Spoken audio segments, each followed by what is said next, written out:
Welcome in, everybody. It's game day, and it's game time on on Texas Football Watch Along. I'm live at the Progress Coffee and Beer Bar in Buda, Texas, but Jerry Hamilton and Jeff Howe as well. We will be joined throughout the course of the ball game by our special guests, as always, Bob Shipley and Rod Babers and whoever else drops in as we get you going. Texas and Mississippi State are about to kick off at Starkville, Mississippi. Longhorns will be on defense, the first guys, and obviously, you feel like the Longhorns can't play worse offensively than they did 1 week ago, but we'll all find out here in a few minutes. But we do know that defense was on the field a lot last week. They're going to have to get some help from the offense today, and special teams has to keep performing at a high level. Yeah, absolutely. I mean, look, this has to be a game that has to be a 180 of last week for Texas. They have to be able to run the ball effectively. People have run the ball in Mississippi State, but that was said for Kentucky last week as well.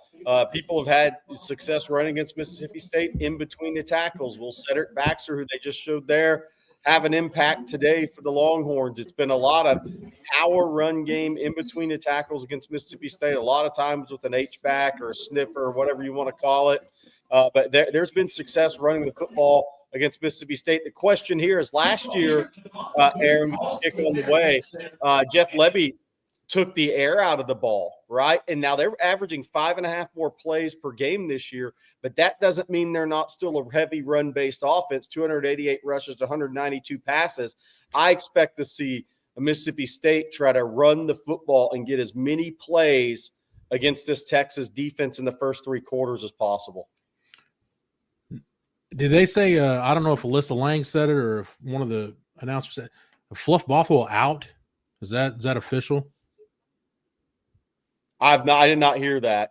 Somebody just texted me, and it's lightly raining in the stadium right now, by the way. Yeah, it looks pretty dreary, if we want to call it that. Anthony Hill, good play.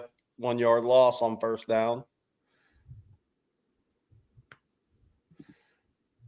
Too many Baylor connections, Jerry, in this game for my liking between Jeff Lebby and Blake Shapen. There's a lot of Baylor connections. By the way, there's some ex-Texas players. There's Brennan Thompson. You got hip-hop Jure Bledsoe and Darian Gillette as well on Mississippi State. Yep, that's for sure.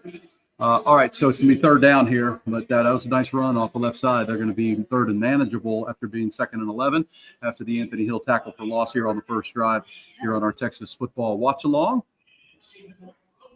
And that's going to get off the field. Looks like nice play by the defense. Leonga Lafau with a play from behind, and the Longhorns are going to force a punt, and this offense will get its first chance after 3 and out by the defense. Yeah, that's a big 3 and out for Texas, because last year what happened, Mississippi State possessed the ball a ton in the first half against Texas. So that's a huge 3 and out to start this game. Good coverage. Shapen didn't have anywhere to go with the football. Really good coverage there. And let's see if they punt to Ryan Niblett this week. If I'm Mississippi State, I'm not really punting the football to him, but that's a low liner. So here's your opportunity right out of the gate. All right, good field position for Texas. Exactly what the doctor ordered to start this game. Win the toss, defer to kick, get a 3 and out, and get some decent field position. Longhorns are the ball 37-yard line. And you said it, Jerry, last year in this game, Texas won it, but Mississippi State was able to control the football here in Austin. That can't be the case here because Texas, as we said, were on the field for 40 minutes last week plus overtime and almost 90 snaps for this defense. They're going to need some help here.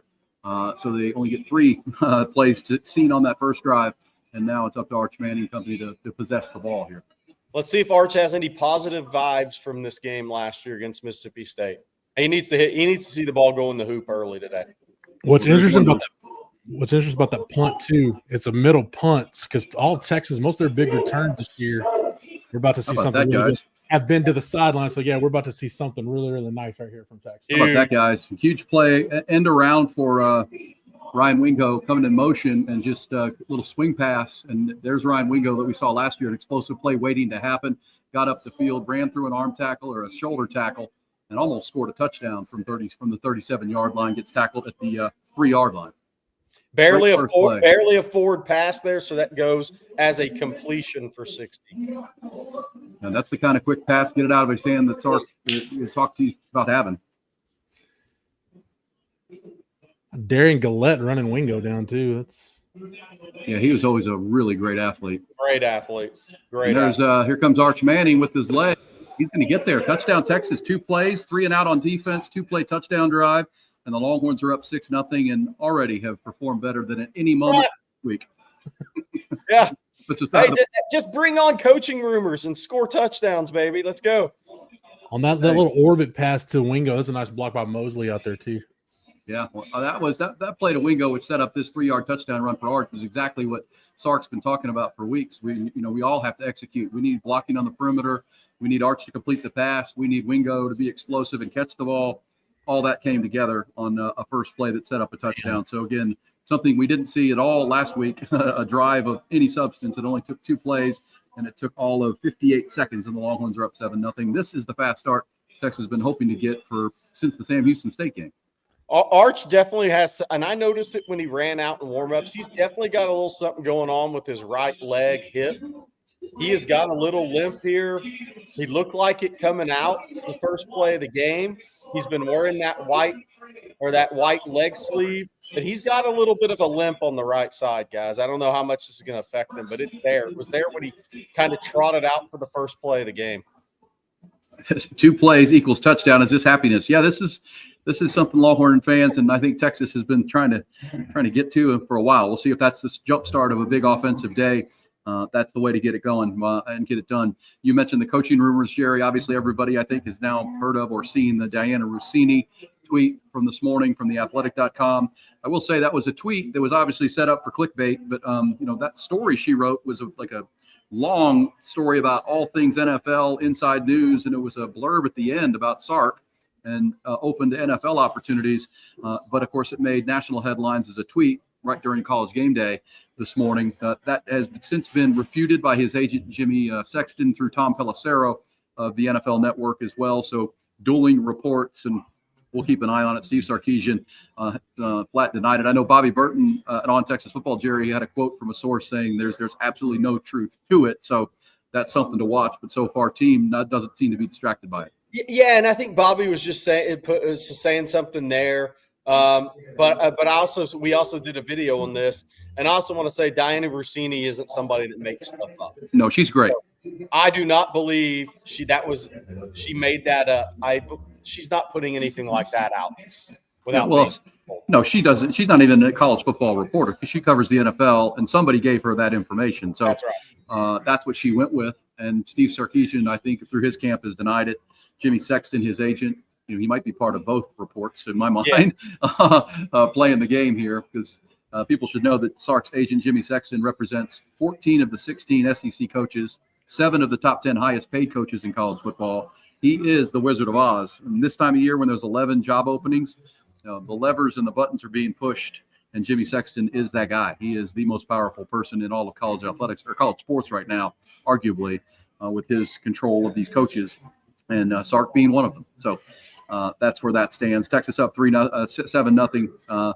So you saw, do you think Arch was limping before that, or as he dove into the end zone, something happened? No, I just noticed it when he kind of jogged out for the first play of the game. Just a little something in his gait. It doesn't mean he's hurt, he's going to miss any time, but I did notice a little something in his gait. The guy's been hit a lot. I'm sure he's sore. Some people are saying, well, he fell on his nuggets or whatever, but I think he's got some soreness on his right side. I mean, I think that was pretty obvious in his gait a little bit as well. But that doesn't mean he's not going to be able to play and play effectively. It's just something to monitor if he takes any hits. True enough. I don't care how tough you are, man. You get a shot to the nuggets, you'll be it's going to hurt. Do some calf raises, Jerry. Calf raises. All right, 7-0 Texas. Could have started better for the Longhorns. They're going to have the ball coming out of halftime because they won the toss and deferred. They get 3 and out, get the ball. Nice punt return from Ryan Niblett, and then a 2-play 63-yard touchdown drive. Arch Manning capped it off with a 3-yard touchdown run off left side. No penalties, scored in the red zone. Everything Texas was looking to do, and now they'll go back to the defensive side as we are live here on Texas Football. The Texas Football in-game watch-along is brought to you by Callahan's General Store, a Central Texas legend since 1978, and still family-owned and operated here in our first quarter. All right, guys, it's and obviously we'll take your comments, and the chat will be lit up today. But again, that drive was better than any drive we saw for 4 quarters one Saturday ago. And they just showed the replay. A little left ankle got rolled on. They're going to take Arch back in the tent, but you're not pulling this guy out of the game unless he can't go. That's for sure. He'll shake it off.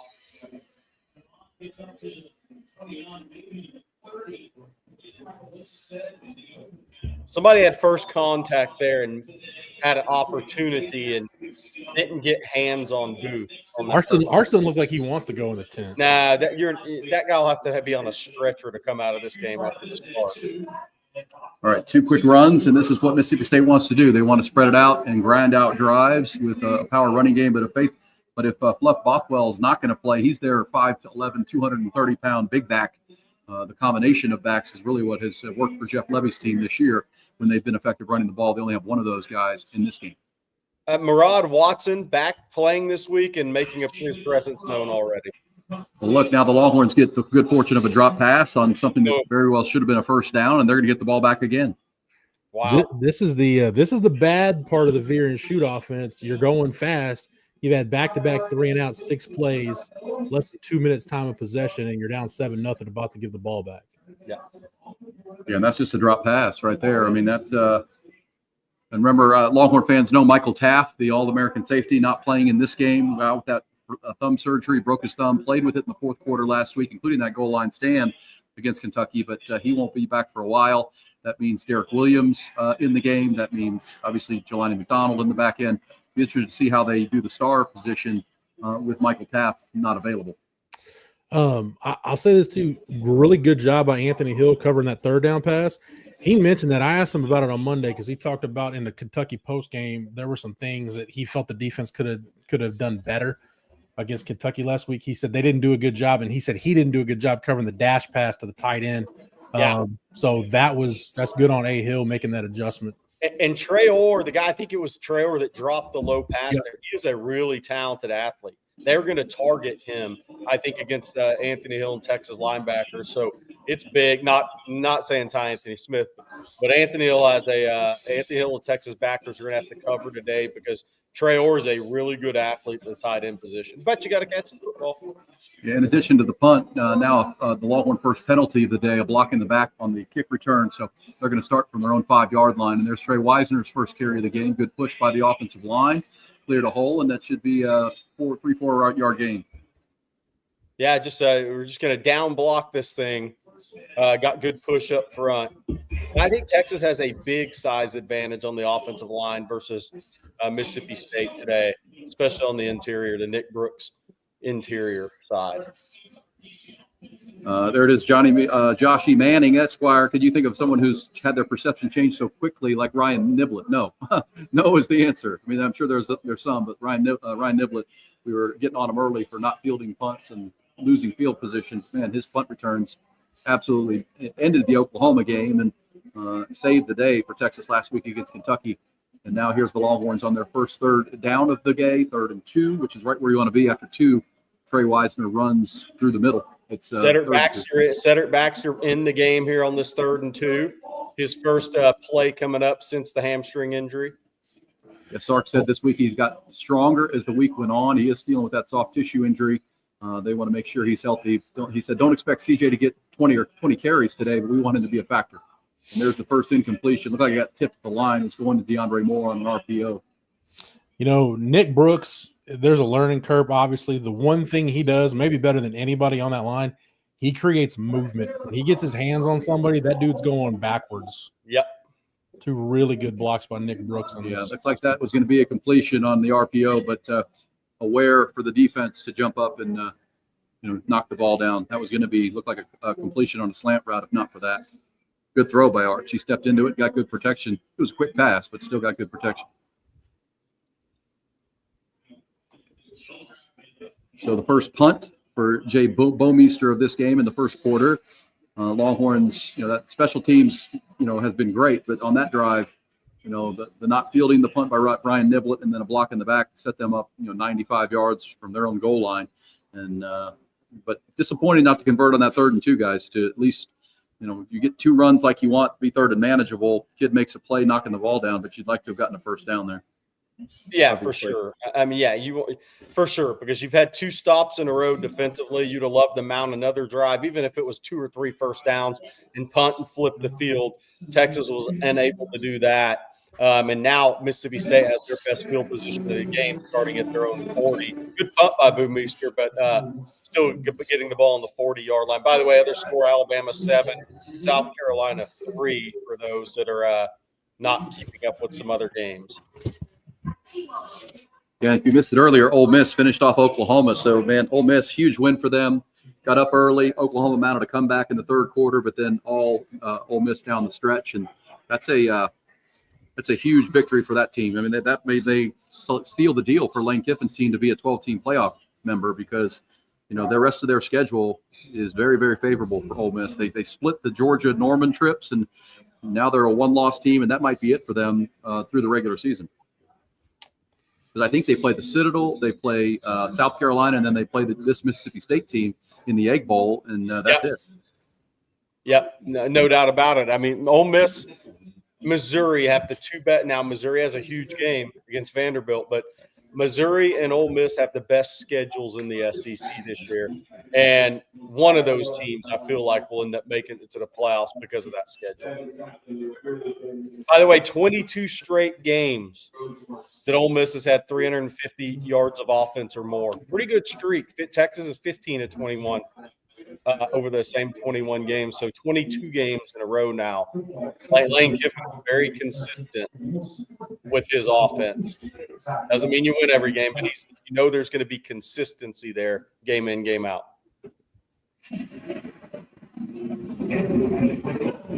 First quarter brought to you by Callahan's General Store, our great partners over there. My buddy Charlie Wilson, the family-owned and operated Callahan's General Store, was out there just on Friday, taking a walk through their massive warehouse in the back where you can just pull up with your truck and pick up garden and yard essentials and bales of hay and live animal feed. It's everything. You don't have to even carry it. They'll load it right into the back of your truck. You drive right through and out the back door on that massive, sprawling, 6 acres of property there for Callahan's. It's everything you need for your yard and gardens, any project you have, housewares. They've got the Western wear as well for Christmas. It's been going since 1978. It's Callahan's General Store. And here comes Texas on defense again with Mississippi State trying to move the ball for the first time. Blake Shapen on the roll. And incomplete on first down. Good coverage that time by Young LaFowl, Jelani McDonald, and the Longhorns. Guys, we were talking a minute ago about Michael Taft not being available. How do you think they fill that with Derek Williams? Who plays the star? How do you see this safety rotation working? Yeah, I mean, look, I think the biggest thing is who's the communicator back there, and it's probably Jelani McDonald. Who takes over that role? The communication's the biggest part of this. I think whoever is playing safety will show well as a safety. It's the communication piece that I think is key as this game moves along, because Michael Taft is the eyes. He's the last set of eyes. He is the guy that kind of sets the table, sets the communication for the Texas secondary. And then after a series is over, he goes over to the staff and he tells those guys what he's seeing from his vantage point. So who takes that role on this week? And it's probably got to be Jelani McDonald. 3 possessions. It's going to be let's see. You got no flag? Oh. Yeah. I mean, good on time, man. Looks like Grayson Littleton's going to get the call, the freshman. Yeah, that's a pretty easy call for me. It's one of those underthrown balls. And Grayson Littleton obviously had the contact, never got his head around to make a play on the ball. Pretty simple call here. Yeah, and it's only going to be a 15-yard penalty, but still, it's an underthrown ball. That puts the defender in kind of no man's land. Yeah, tough to see that happening. And he actually did attempt to get his head around, so I was wrong. Great job trying to get your head around by Grayson Littleton, but he did take away the space to catch a poorly thrown ball.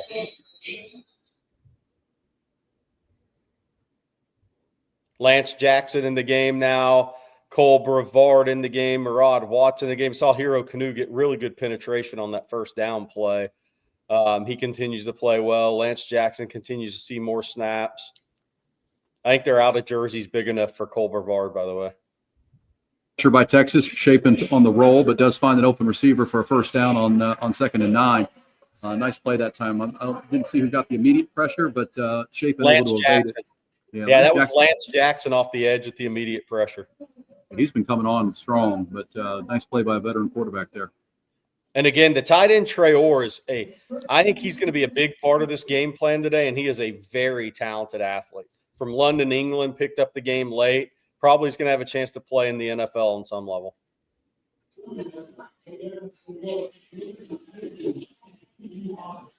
All right, so 2nd and 10 now. Longhorns have done a great job so far of stymieing the rushing attack, which only 15 yards for Mississippi State so far on 6 carries. So way under 3.5 yards a carry so far.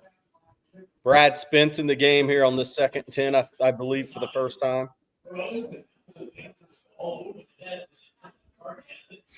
Trying to run outside zone or anything wide outside the tackle box on this Texas defense. That's the go with God plan in the run game. Like you might as well just pray and hope, because this defense ain't giving up nothing outside the tackles. Brad Spence, really good push there, by the way, on that 2nd and 10. Yeah, big play on this drive so far, the 15-yard pass interference penalty, and then a nice roll and first down. So they are in the high red zone here, just inside the 30-yard line on a 3rd and 10. Jerry, he's one go-to move away from being really freaking dangerous. Brad Spence. Absolutely. Tipped ball, good play there by Trey Moore on 3rd down. Force a field goal here.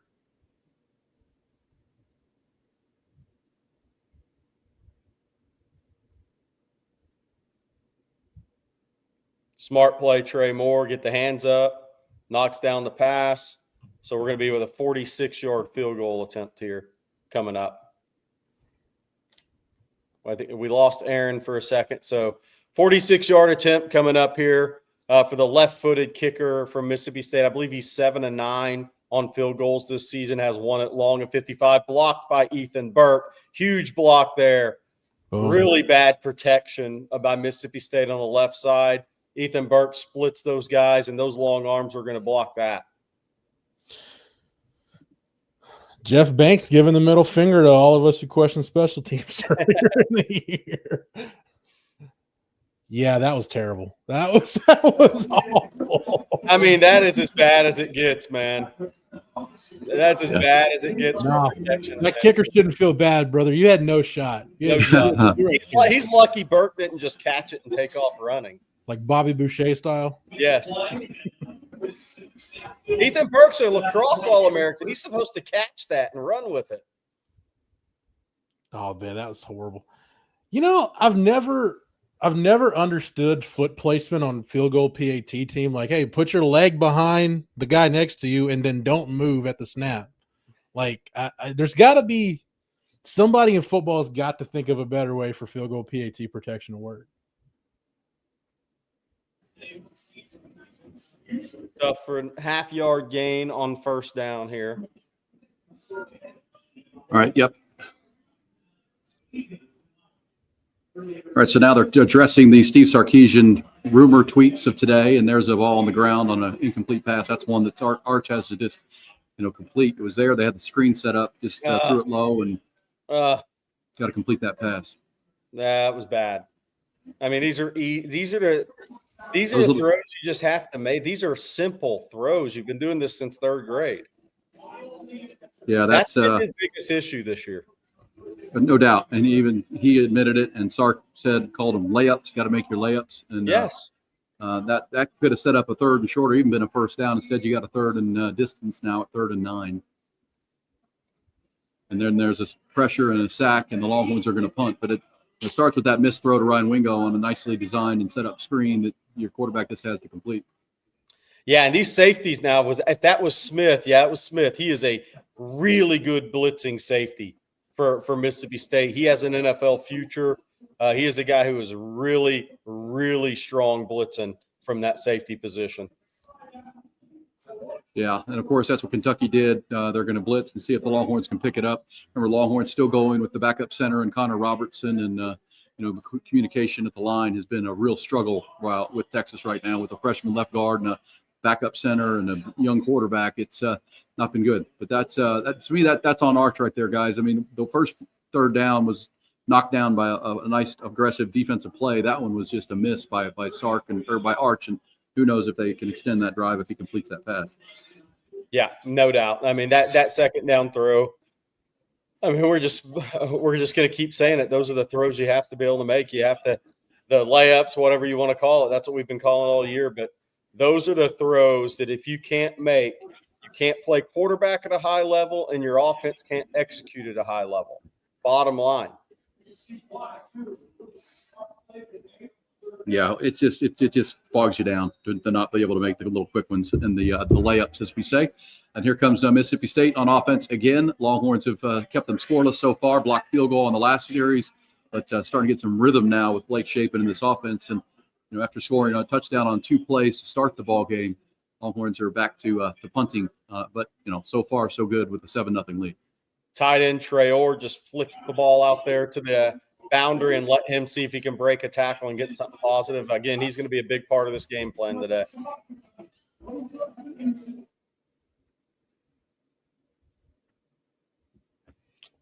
And now I got that tempo going. And now there's an open receiver. Good tackle, but still nice throw by Blake Shapen. That time Xavier Filsamy with the tackle, but good throw into the zone, and they're into the red zone now. Ball at the 13-yard line. Yeah, you got Justice Terry in there at a defensive tackle position. You're hoping to get some pass rush out of that. You did not on that snap. He was in there with Cole Brevard. Now they've I think they're both still in the game there with Brad Spence on one edge, Zine on the other. Good job by Brad Spence playing the run, and Justice Terry in there as well, holding his position on that first down.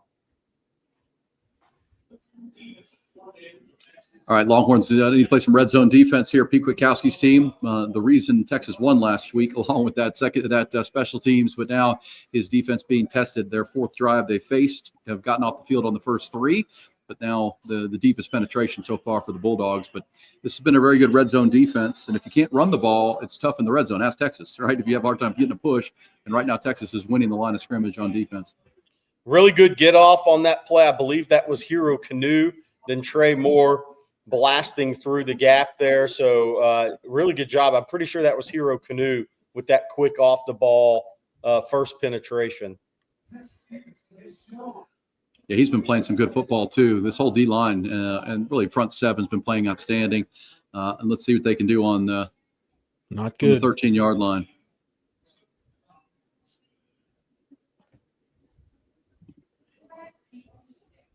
Oh, right up the seam. You mentioned the tight end, Jerry. That's a touchdown.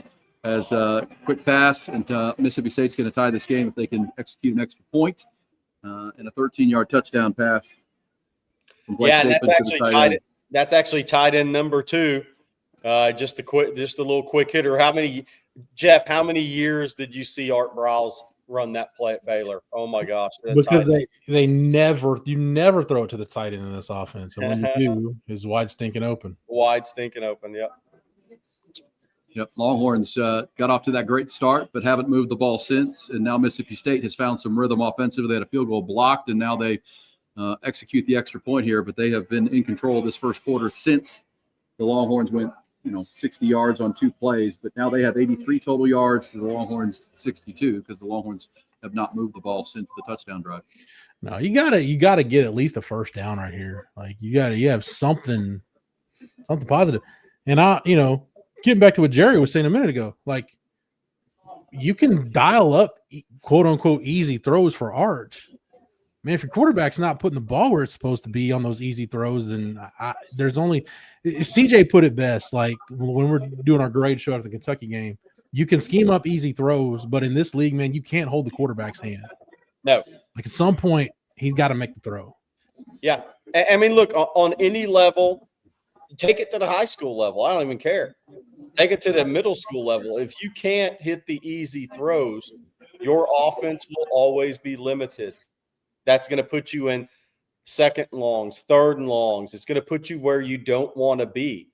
And it's also going to it's also going to make it a lot easier for teams to blitz you if they don't respect the fact that the quarterback can beat them and make the throws that any quarterback has to make. And I hate to belabor the point, but I mean, you look, Arch has to be able to complete that pass. I mean, that's probably another 3 or 4 or 5 yard gain, and you're sitting in 3rd and medium. But when it gets to that miss, you start to smell blood in the water, and it's 3rd and 10s, 3rd and 12s. This game's a lot more difficult. And at some point, Arch has got to get over this hump, or he's not. And I don't know what else to say about it. But that second down throw, that was just atrocious. And here's where it adds up too, because Texas gets out of this great start. We're at the 5:14 mark of the first quarter. Look at play differential. Mississippi State's plus 10 in play differential already. Yep. So, and that's the other part of it, Jeff. You can't possess the ball if you're missing easy throws. No, that's right. And you're asking again. You're asking your defense to basically be perfect, and that's not realistic.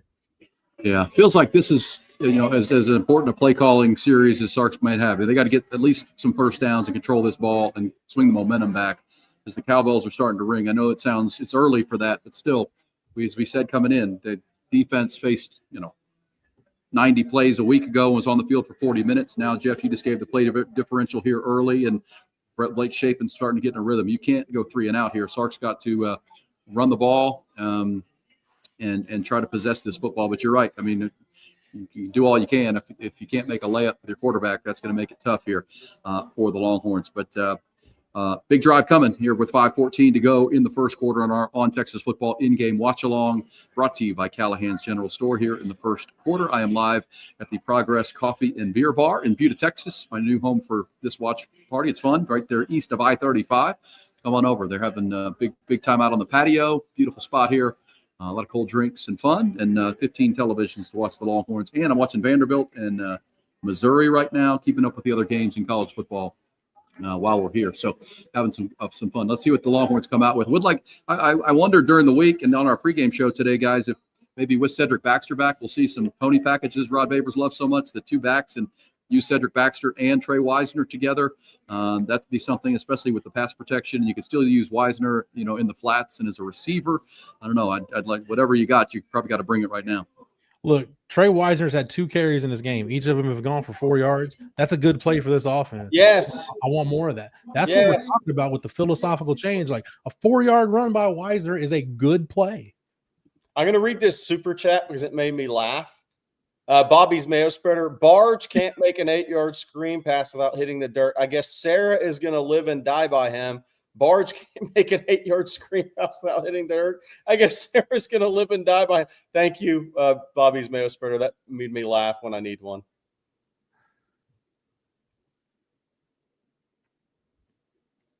Trey Moore to generate a first down.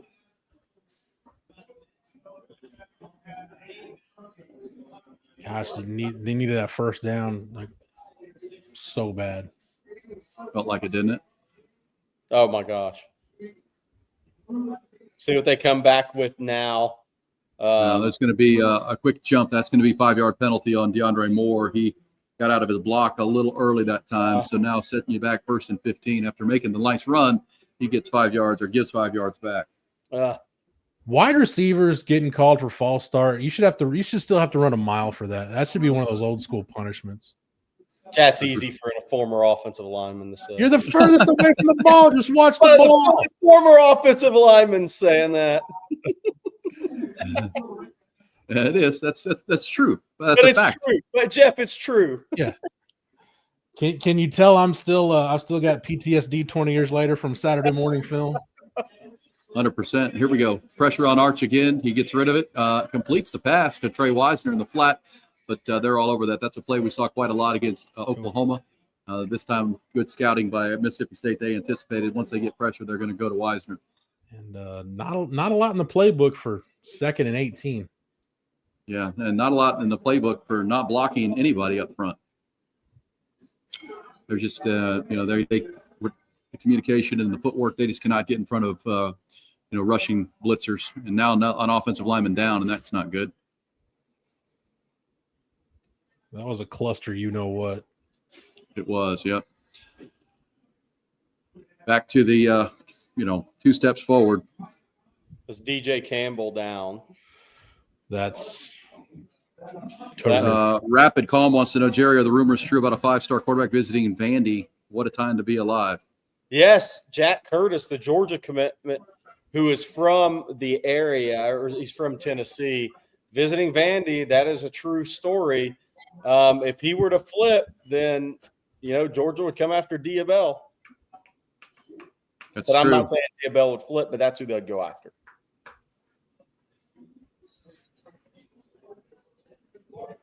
So that's DJ Campbell. It looks like he got his right leg rolled up on right there. No, he has far and away been the best offensive lineman for Texas this year. That would be devastating. When Arch got smoked on that play too, on his throwing shoulder. It says Arch will be fine. We need to get him in a rhythm. Well, that's true, and they need to protect him, and he needs complete open and easy passes. So this should be Nate Kibble at right guard unless they go a different direction. Connor Stroh comes in at guard, not Nate Kibble. Longhorns second and 18 now. Let's see, Trey Wisner, the single running back. Longhorns need half this yardage at least to give themselves a chance on third down. But since a two-play touchdown drive to start the game, the Longhorns have not done much offensively, if anything. About 10 yards gained.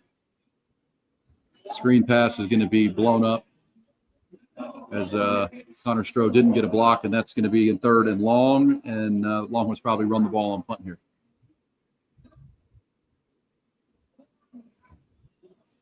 Well, that DJ Campbell injury, guys, that is potentially worst-case scenario because he's far and away been their best offensive lineman to date, and they're going to put another inexperienced player out there. Says, first off, Jerry, mine did not show up with all that craziness. Secondly, why are we trying to run slow developing plays? Well, screen pass. Just didn't get blocked, and now third and 19. Yeah. Only chance here is something Arch off schedule here, and here we go. Yeah, I mean, the way teams have run it on Mississippi State this year has been power run game. Well, you can't draw this stuff up. I mean, seriously, Arch has Wingo wide open and he throws it in his feet on a screen pass. Now Arch makes a play. Ryan Wingo's wide open and he drops it. I mean, this is offense. We're back to if it's not one thing, it's another. I mean, what was this, a 40, 50-yard gain coming up? Because on third and 19. Ran the safety out of the play. That's probably a 40-yard gain. 100%. Unbelievable. And so we're hard on Arch, but then whenever that's the crazy thing about this season. Whenever Arch seems to make a play and a throw, Wingo drops it. Yeah. No, it's all levels of this offense. Unbelievably bad. And I don't mean people will get on the chat and yell about coaching. I don't know how you coach someone who's a receiver and not. I mean, you catch the ball. It's in his hands. He's had a lot of those this year. This offense's inability to recover from a negative play is pretty shocking. I don't know if that's put it lightly, Jerry. I don't know if I've ever seen anything like it. Like they get a penalty, they start first and 15, they're screwed. Like you might as well just get the punt team ready. Yeah, that's what it's felt like this year.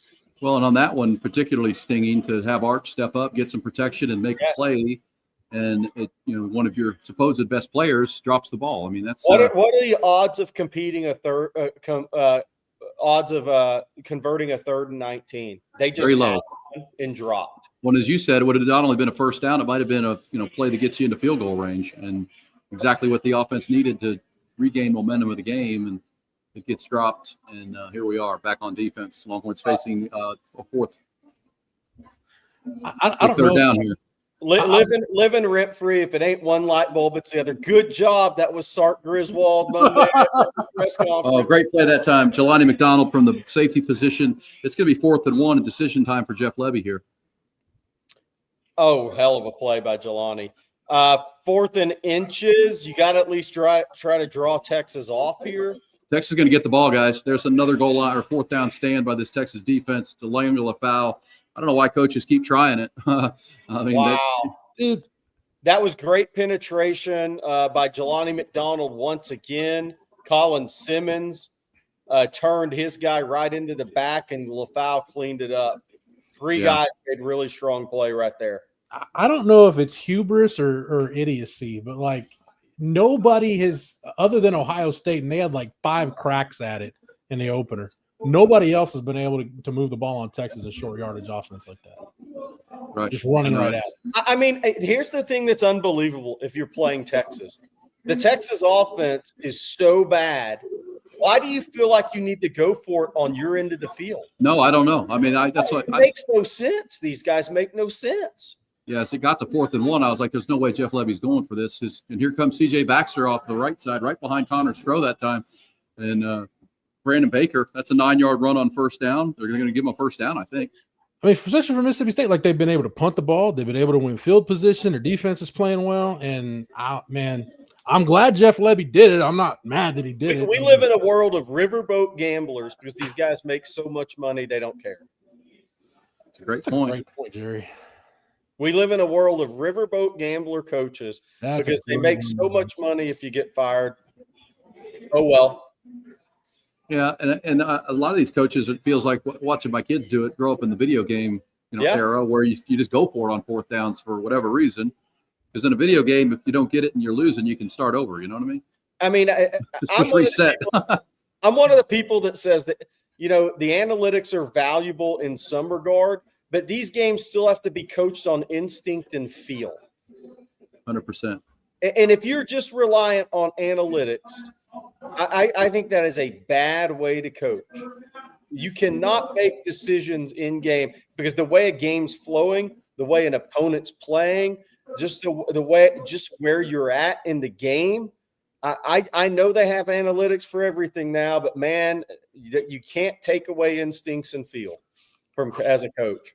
Can't do it. It's the big 3rd and 3 here, guys. You're right at the red zone. Well, here comes another Texas penalty. Gosh, dang. Now it's going to be 3rd and 8 from the MSU 25. Spencer Shannon got that one. And it's everybody, man. Everybody takes their turn making a mistake that's critical. Quarterback, receivers, now tight end. 3rd and 8 in field goal range, though, and thanks to the defense. And another great defensive stop. This team is really, really good at that. Well, here comes the blitz, guys. Arch is going to try to burn it, and he does. First down, DeAndre Moore. Nice throw, nice catch. You knew you had man coverage and let a good player go make a play. That's going to end the first quarter with the Longhorns now down to the 11-yard line. They convert the 3rd down. Good protection, good throw, good route, and good catch by DeAndre Moore that time. Longhorns have a chance to retake the lead here. That is the first quarter, brought to you by Callahan's General Store and our friends here where I am live, Progress Coffee and Beer in Buda, Texas, right east of 35, and Callahan's right there between downtown and the airport in Austin, Texas, right there off Montopolis. They've been there since 1978. And as I said, I was out there just this week getting some yard essentials.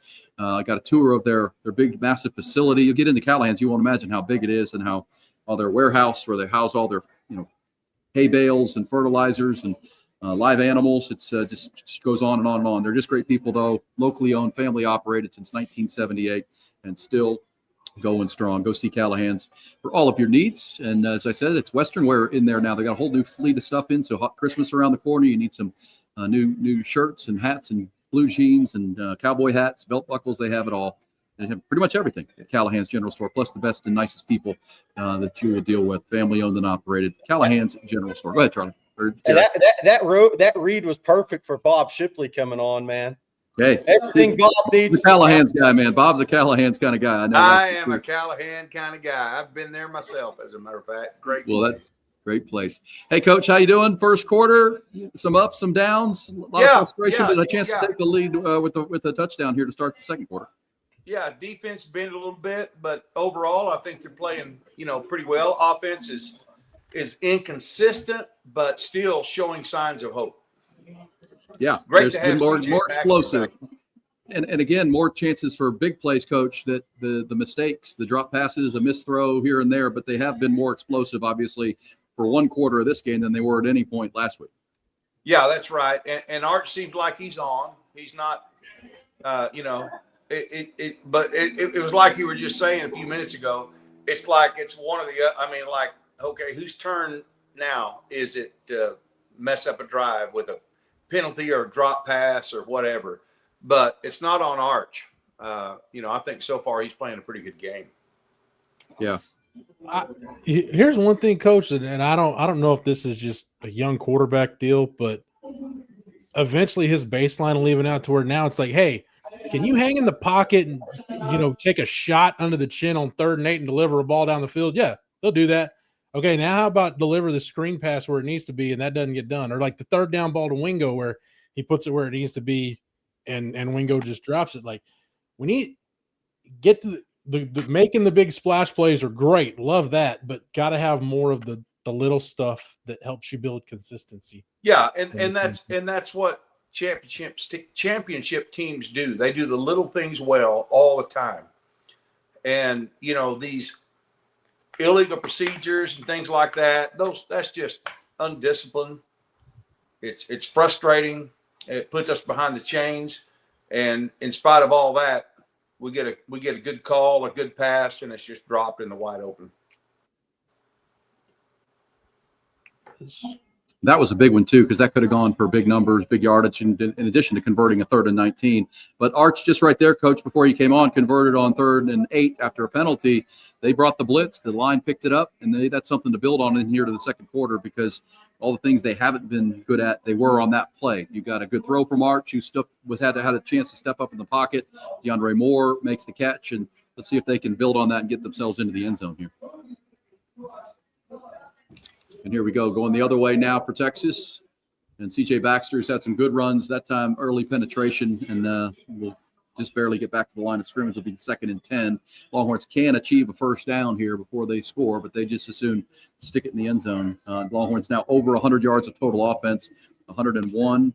And they already have half as many first downs as they had all last week. When they only had 8, they already have 4.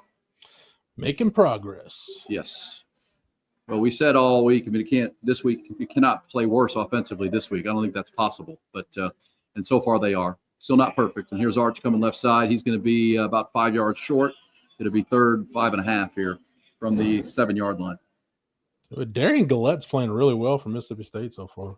I always liked that guy. He just had such good linebackers. I think he saw the Anthony Hills and LaFaus and all the, Pi Anthony Smith, and he's getting to play every down for Mississippi State. He's a great athlete out of Teague, Texas. Pretty big play right here. Feels like it, right? It's a difference between 4 and 7 points potentially to convert something here on 3rd and 5 from the 7-yard line. Could get a first down right between the 1 and the 2-yard line here.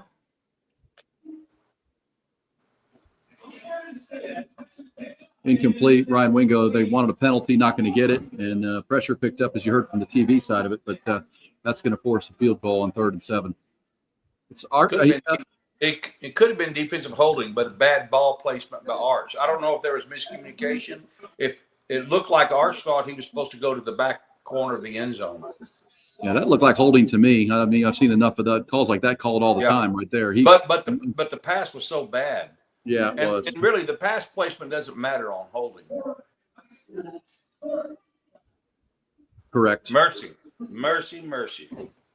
Longhorns do get the 3 points. Mason Shipley just inside the left upright, and there is a flag on the play, it says here on my team. Was that partially blocked? Not sure. Or did he just hit it? Yeah, he just kind of – I don't know if it got tipped. Pretty short field goal to have it tipped. You just get it up in the air, but there is a flag here. They're talking like this on Mississippi State. This could be big because the Longhorns obviously – well, if it was rough kicker or something, that'd be a first down. Any type of personal foul. Correct. Yeah, that would be huge.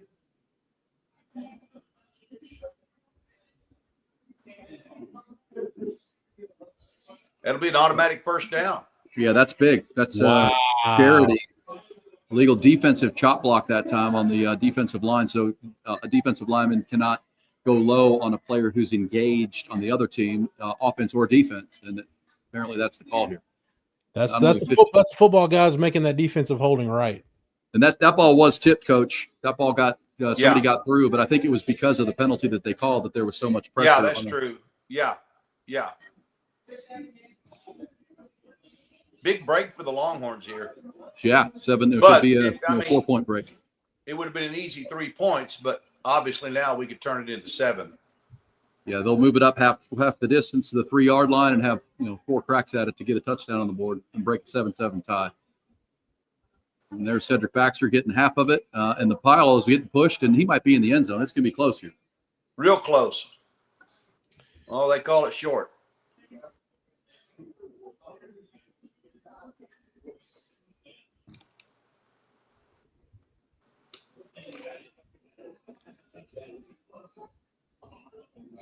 Maybe they're going to review that. Yep, they will. I don't know how the film's going to help on this because there was such a scrum in there. I don't know how in the world you can find a ball carrier in that scrum. Yeah. Hey, Coach, on that chop block on the field goal, that's got to be a safety thing, right? A player safety thing. No doubt. Yeah, no doubt. And yeah, just like it is. Just like we've been called on offense by a tackle being engaged in a guy and the guard goes down on him. Yeah, that used to just be called on the offense, and now they've made it for a defensive call too. If a player is engaged and being in block mode, you can't then go low. Another player can't come in and go low on his legs. That's just an injury. It says, "Thank God we're getting the defense some rest." Thank you, Michael. That's true. Yeah, this is even an out time of possession because the Longhorns scored in 2 plays on their first drive, so that happened really quickly. And the defense has been on the field a lot in this quarter, which is what Jeff Levy's game plan would be. But this would be a big 7 points. And I'm looking for time of possession here. Longhorns have kind of turned that back around. Yeah, it's about 8 minutes to 7 minutes. So yeah, right about even. And played different. That ball is across the end zone line. I just don't know where his knee went down. Yeah. Well, this is why I've always at this point with technology, I'm not sure why they can't put a chip in the ball and we can. Yeah, that's true. Just trace it and know if it's there or not, because the naked eye can't tell you, but with all those bodies. But either way, that seems like they could do that. I don't know how they're going to change this call. I mean, they could. You could just assume that he's kind of riding the wave of bodies underneath him. But at the same time, if you don't see it, it's hard to overturn that. Had they called it a touchdown, I don't know that they could overturn that either. But Squirrel coach with a good. Texas offense looks like a junior high B team that gets no reps in practice and has a game scheduled at the last minute with a tennis coach stepping in. Tennis coach steps in. That's a great one.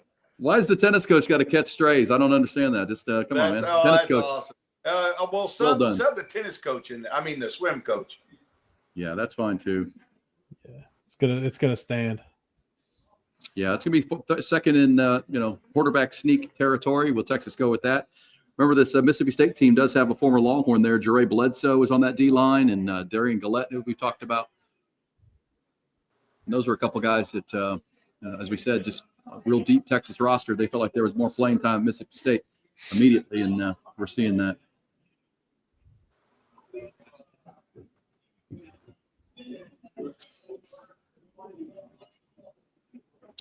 Hey, this second quarter brought to you by Driven Auto Sales, online at drivenoutosales.net. If you need a new vehicle a used vehicle, but lightly used new used vehicles, check out that website, drivenoutosales.net. We'll tell you about them throughout the second quarter here.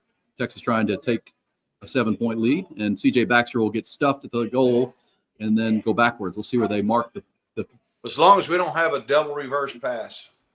Yeah, I'm with you on that. I would like a quarterback sneak, but this is that dreaded short yardage red zone the Longhorns have been so bad at. Let's see what they do here. Touchdown. Get Livingston back involved in the game. There you go. Play action. Livingston, easy throw and easy catch. Another touchdown between the roommates. And the Longhorns have taken a 6-point lead with the point after touchdown pending. Thank you to the penalty by Mississippi State. Charity sometimes is needed to get that 15-yard penalty in the ball back. Longhorns had 3 on the board. Now they have likely 7 on the board. And a 7-point lead, 12:41 to go second quarter. So there you go, guys. Progress. Longhorns have scored from the 3-yard line on the first drive and from the goal line on this one. And that is something they needed to be able to do, not kick field goals. It says Parker after darker. I like that. Yeah, he didn't have a single target in the Kentucky game. That's amazing. It's still wild to me. Living stud. I like that. He leads this team in touchdowns, and this team hasn't had a ton of touchdowns offensively this year, but he's the leader by far at this point. And there is the penalty replay and the touchdown. Arch Manning might have lofted that a little bit too much for me because it kind of floated for a minute, but man, it worked because he was so wide open. But no complaints there. Longhorns get the points on the board, and Longhorns will be kicking back off. And that defense has gotten some rest, guys. I mean, the time of possession is now even. Plays run is evening out. So, big here. And, go back to the coach you weren't on, I don't think, when Coach Levy went for it on 4th down in Longhorn territory. That was these guys are – I don't know. I mean, Texas has been great in that. He knows that on film too. This team is great in the short yardage, and still tried to go for it from his own, 40-yard line. That's puzzling. He's not trying to make this game close. He's trying to win it. Yeah, I get you. But end of the first half last week, if you'll remember, our running backs had 6 carries in the first half against a Kentucky team that obviously wasn't good at stopping the run. And at least we've got 9 carries so far through a quarter and a little bit by our running backs.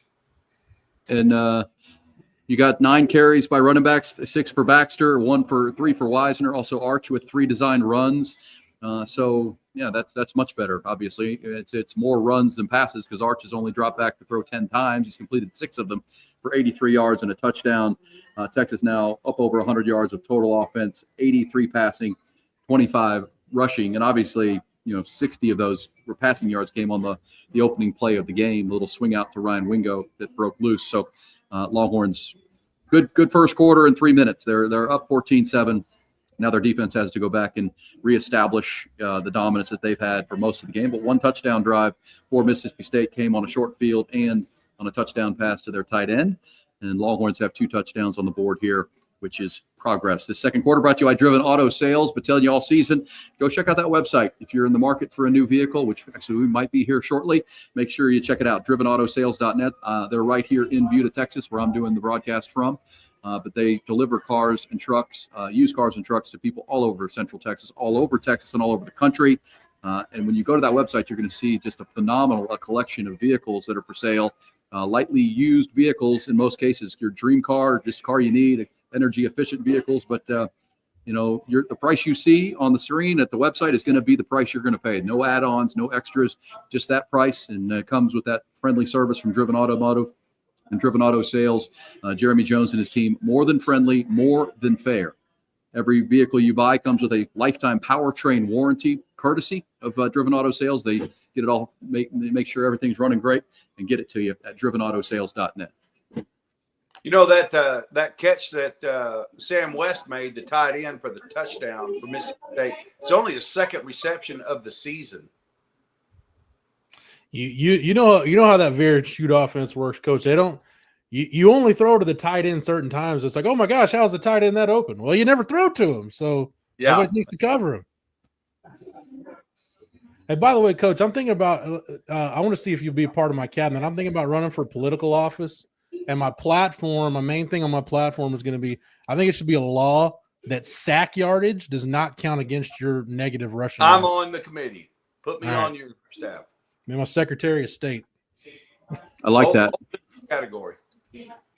I like that.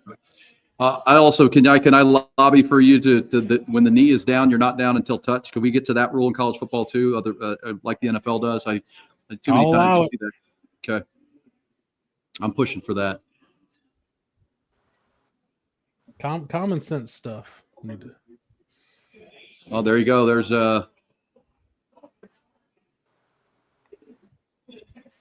yeah, that's as open as we've seen a receiver against the Texas defense in a while right there. I think that's Brennan Thompson finding the open space in the Longhorn zone, and a nice completion on first down for Blake Shapen. It's out to close to midfield now already.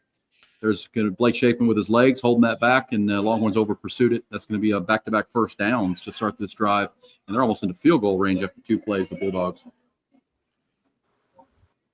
Anthony Evans, another Texas kid, Converse Judson kid. Yeah, Mississippi State's got speed at wide receiver. Like Evans and Thompson can both fly. I mean, we know Thompson can, but Anthony Evans can fly. Well, Jeff Levy's father-in-law, Art Briles, that was his, right? I mean, had a track team out there when he was at Baylor, and you got it when you spread out. You want some guys that can really run. Once you soften people up with the run game, want to get up over the top. And Texas bows up a little bit. That's going to make it 2nd and 8. now to the 41-yard line. But back-to-back really positive offensive plays for Jeff Levy's team here, has them threatening again. They're now up over 100 yards of total offense as well. Early on second quarter, brought to you by DrivenAutoSales.net. Shapen again, no pressure, and is going to have a completion. But if the Longhorns make a tackle, it won't be a big one, but evaded one. This big third down play right here for Texas defense. That feels like it, right? Evans already with 3 catches for 50 yards.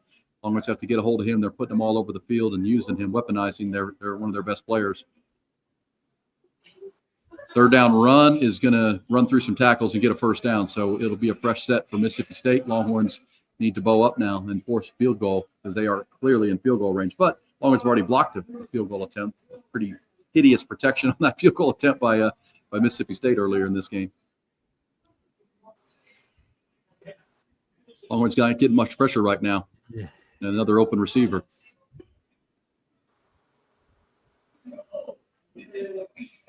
You know, interesting connection there with Jeff Levy. Jeff Levy played for Art Briles at Stephenville. His father was a coach for Stephenville and in that area for a long time.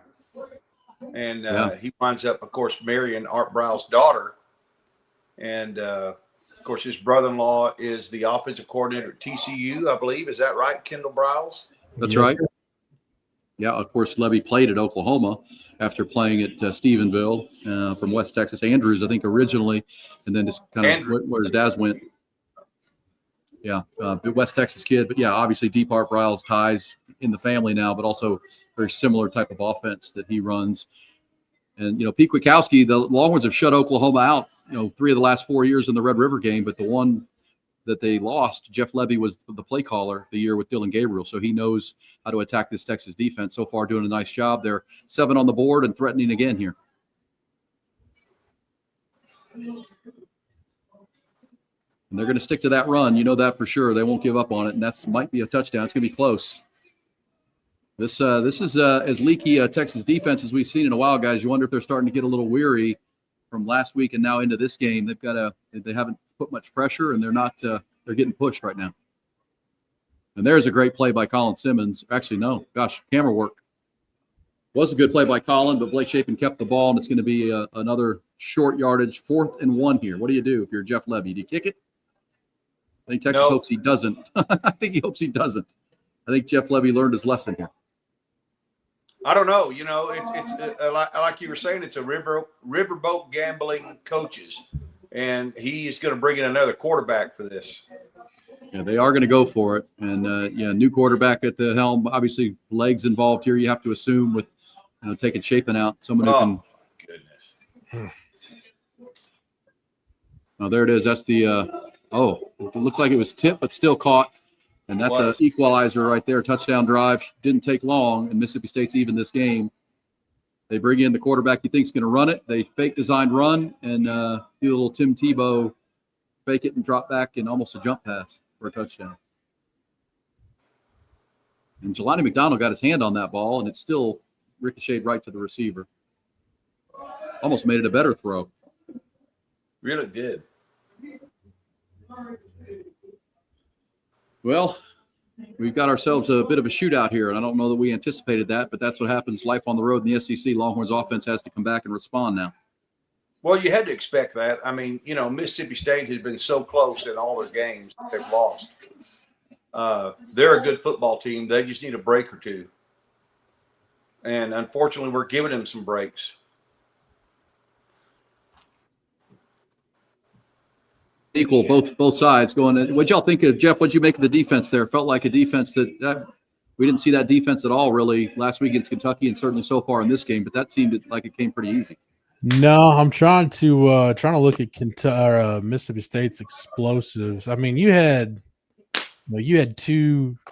four explosive pass plays in this game. 2 of them were on that drive, the 26-yarder to Evans over the middle. Actually, both of them were over the middle. The one to Evans and then the one to Thompson to get him in goal to go.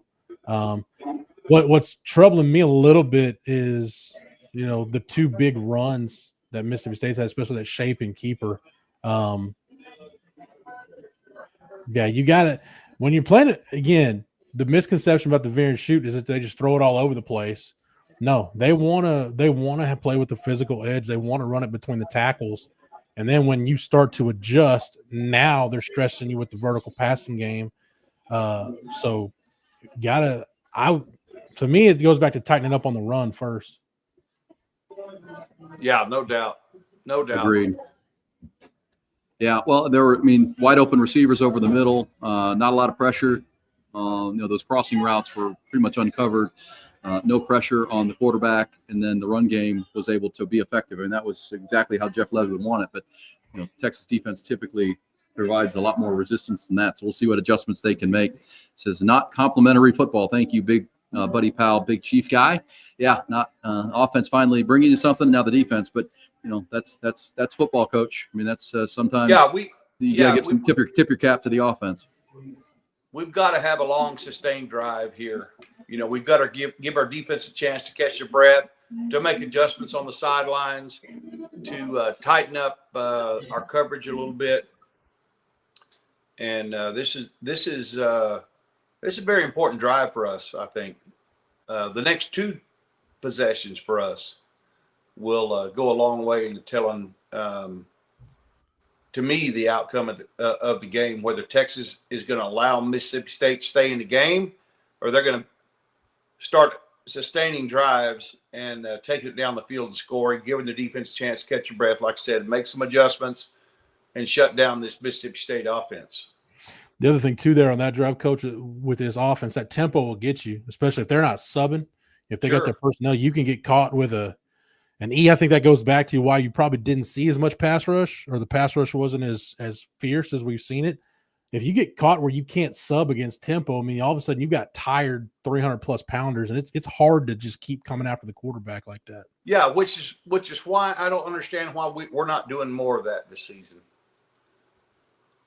on our offense. Yeah, that's true. Yeah.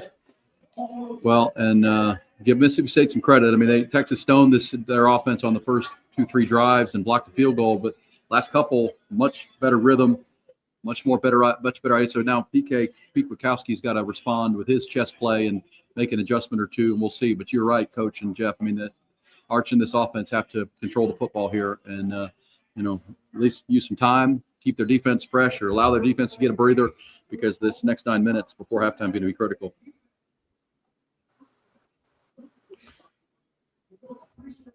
And I since we're at the 9-10 mark right now, yeah, end of half has got to be better. It was atrocious last week on all ends.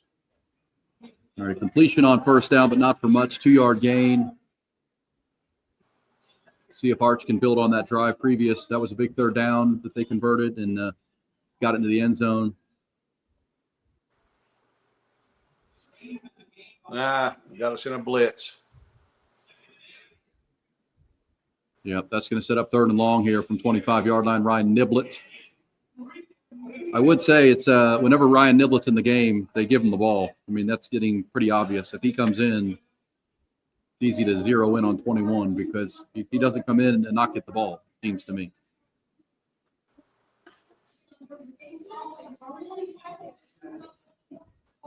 So now 3rd and 10 for Texas.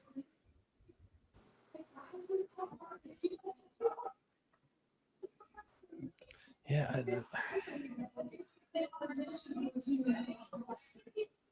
All right, here comes a big third down play. Arch is going to buy some time, and he might be able to get this with his feet. And there it is, first down, Arch Manning, up to the 40-yard line, a gain of 15 on 3rd and 10. And the Longhorns get a fresh set with 8:07 to go in the second quarter in a 14-all game. That was a big play, guys. I don't know if you guys mentioned this or not. They've been showing the defensive coordinator from Mississippi State, which was on staff with me at the University of Texas, Coleman Hutzler. Yeah, was I believe he was our special teams coordinator with Tom Herman. But he and I were on staff together. He's an outstanding coach. Right, there's Trey Wisner banging it up in there for a gain of 6 on first down. They'll take that and into second and manageable. I want to ride Wisner right here. If I'm sorry, I want to ride Wisner. See if he can get into a rhythm. Well, it feels like your offensive line is getting a little bit of a push here. Let's lose some yards. Amen. Good grief. Yeah. No blocking on the outside, and DeAndre Moore got gobbled up by a aggressive defensive back, and now it's going to be third and 5, where you had it in second and manageable and went backwards. A little fast-paced offense that time, but no time to get set up. All right, incomplete to that offensive line. Incomplete on third down, and boy, where Texas had it, approaching midfield at 2nd and 4, go backwards, and then an incomplete pass, and exactly what Texas didn't want after the scramble with his legs, first down for Arch Manning. The sub we have in at right guard for Campbell just totally whiffed that time. Let his guy come. That's Connor Stroh, yep, and that's a little guy too. Yeah, that wasn't good. I mean, the drive wasn't terrible. It wasn't great, but it wasn't terrible. You got a first. Well, it gave our defense a little time to catch the breath. Well, and now your special teams, Jack Boomeister does his job and punts them back to the 8-yard line. So your defense gets to get on the field and maybe be aggressive and make something happen here. Because, we're now at 6:48 to go, second quarter. If the defense can bow up, you're going to get the ball back with a chance to, as you said, Jeff, kind of control the end of half scenario and take a lead before halftime. Texas does get the ball coming out of half. They did win the toss. They did defer. They did get a 3-and-out to start and then took a 7-point lead, but it's gone back and forth since. But I'm with you on that, guys. I think that this is a big defensive stop because if you can get it, you could control that last 2 to 4 minutes of the first half. Chance to go 2 for 1 potentially if you can get a stop here. And I hope Colin Simmons didn't jump off sides there, but here we go. Quick play, and now they're out from the goal line as Longhorns played some loose coverage, and they beat it with Brendan Thompson, the former Longhorn.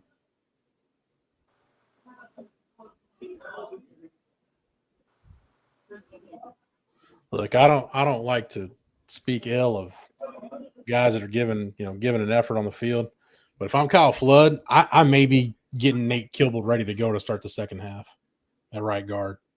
Yeah, Connor Stroh, that was just it was feeble at best to try to block a smaller person and just to let his quarterback not have any time whatsoever.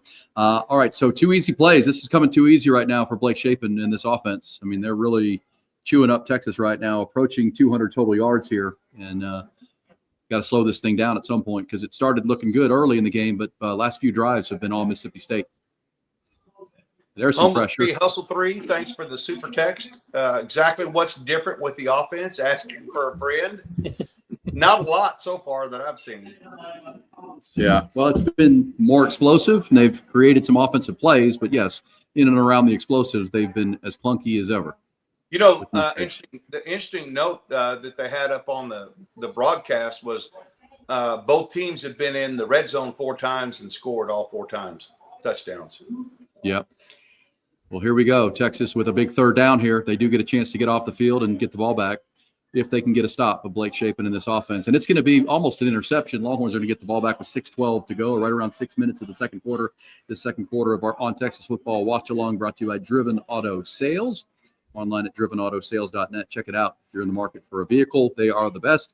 drivenoutosales.net. Good defense there, guys, to get off the field. Pressure was better. And then, Blake Shapen had to get rid of the football. That time it was Colin Simmons coming inside. It's amazing how much better your pressure is when you can force an incomplete pass and catch your breath and get ready to go. All right, Longhorns are going to get the ball back with 6 minutes exactly, really, 6:01, and at the 40-yard line. And here they go. If they can navigate this. 128 total yards for Texas, but they also have some penalties and some drops, and that's time a lack of protection. And that's what you came on talking about, Coach. If it's not one thing, it's another with this offense right now. They take 2 steps forward and then feel like they take a couple steps back as it feels like they're starting to get some rhythm, and then their own mistakes derail what can be good drives. Yeah, what did you guys think about excuse me. What did you guys think about the OU loss? Good for Texas, bad for Texas? I think it's great for Ole Miss. I think Ole Miss at this point, as I said earlier, might have solidified the spot in the 12-team playoff. I know they still want to play in the SEC championship game, but that win there, even though they lost a narrow game to Georgia last week, puts them in a position where their schedule is very favorable down the stretch to put them in. Oklahoma, that was a crucial loss for them, guys. I mean, their schedule moving forward includes, a bunch of top 10 teams. I mean, they've got to play Alabama, they've got to play Tennessee and Knoxville. They have LSU at the end of the year. I don't know if they're done losing. So that was a critical loss. They lost that game as a 5-point favorite. I wasn't pulling for OU. I'll never pull for OU, but it would have been better for Texas, I think, had OU won. Sure, because that's their best win. That's their highest caliber win so far this year. And Miss another loss. I think, Coach, I think they're kind of in the same boat Texas is. If they get into these games and their offense has to score 35 plus, I just don't think they can score that much. Yeah, and there was a muffed punt in that game that was the critical moment. I mean, Ole Miss, it was 10-10. Then Ole Miss got a safety and then took a 5-point lead at 15-10. Then they scored again to go up 22-10. Oklahoma found a running game in the third quarter, came back and actually took a lead at 26-25. But then Ole Miss scored the last 9 points of the game, and 7 of them came after a muffed punt, actually a field goal, but they muffed a punt. Oklahoma was going to get the ball back and a chance to maybe win the game, but they fumble the punt. Ole Miss gets it, and they were able to go down and go up 8, and that was the margin of victory. So, yeah, Oklahoma still doesn't run the ball consistently, and John Mateer did not have a great game, and their defense, gave up 34 points, which is I'm sure Brett Venables would tell you it's not going to win them a lot of games if they give up that many points. And Ole Miss, I mean, they're in a driver's seat position in the conference along with Alabama. You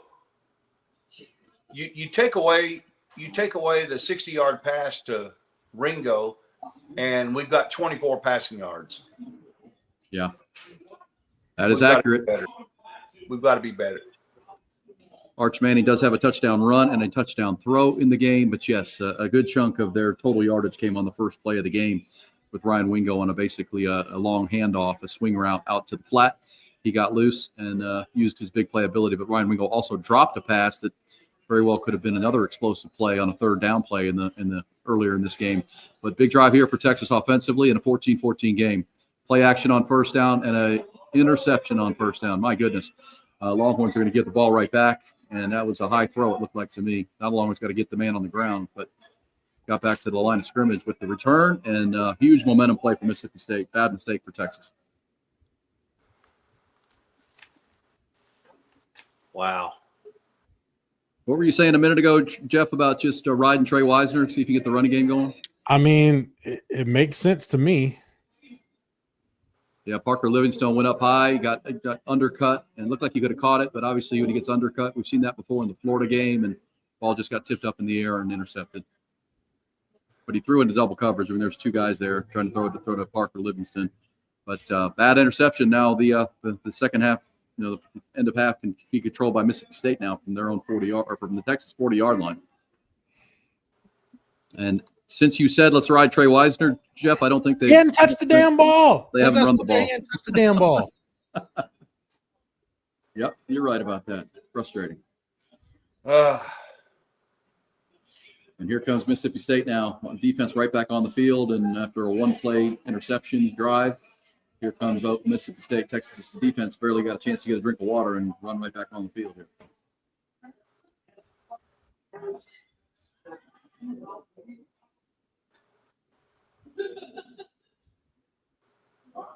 Better that time, but it's going to be third and short now, 3rd and 1 from the 31-yard line.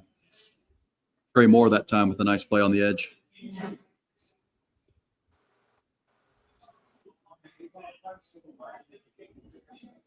See if the defense can rise to the challenge once again. Yep. Got to force a field goal here regardless, even if they get this. You're still at the 30-yard line. Texas has not forced them. They did force them to kick one field goal, and Texas blocked it, so that's a win.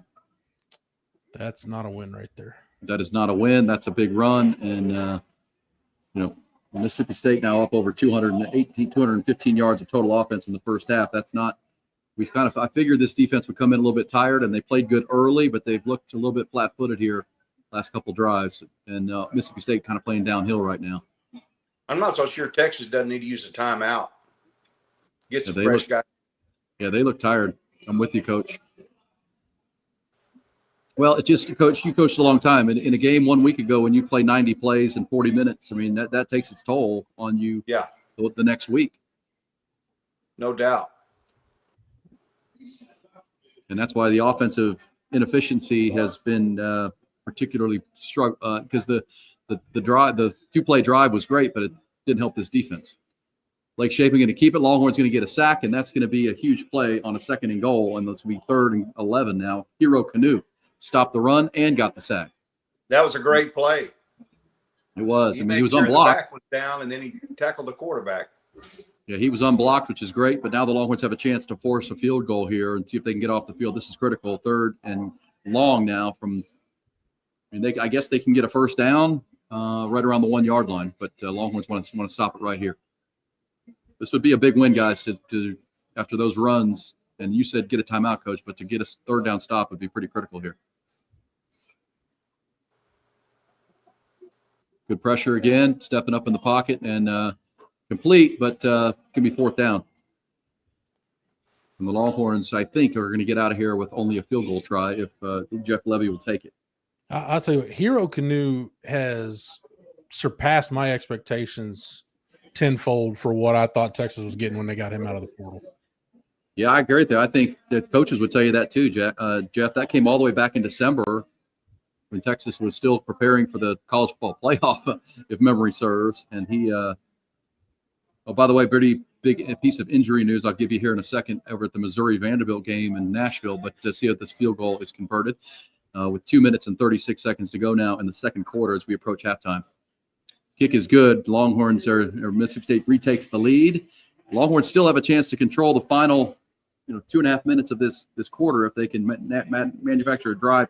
Longhorns do get the ball coming out of half, but their Missouri quarterback, Bo Perbula, guys, being assisted off by in a wheelchair. Looked like a pretty severe leg injury right now. Had to be taken in a cart to the sidelines, and then they took him in a wheelchair back to the locker room. He's got an air splint on his leg and got hurt on a big 4th down play from the goal line. They were trying to break a 3-3 tie. He did not get in, and looks like he suffered a pretty significant leg injury. Again, that game 3-3, Vanderbilt and Missouri. It's both one-loss teams. I mentioned earlier, Ole Miss and Ole Miss and Alabama with really good paths right now in the SEC. The winner of this game also will be in a good place between Vanderbilt and Missouri because they will also be one-loss teams, and it's 3-3 right now. All right, 2nd quarter of our coverage and our On Texas Football live watch-along. Aaron Hogan, Jeff Howe, and Coach Bob Shipley.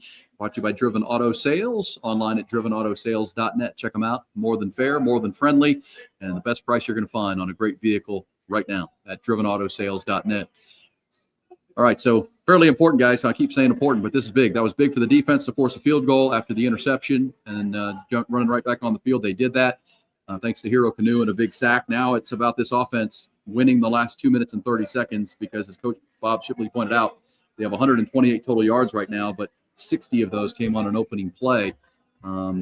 They've been outplayed pretty badly by Mississippi State since that play. But they still have a chance here to go try to score before half and get the ball coming out to start the 2nd half. So there's some optimism there if they can execute, but that's been a massive if all year long and certainly in this 1st half. Ball on the ground, Trey Wisner, a little bit of trickeration in the backfield, and they're going to go backwards on the first play.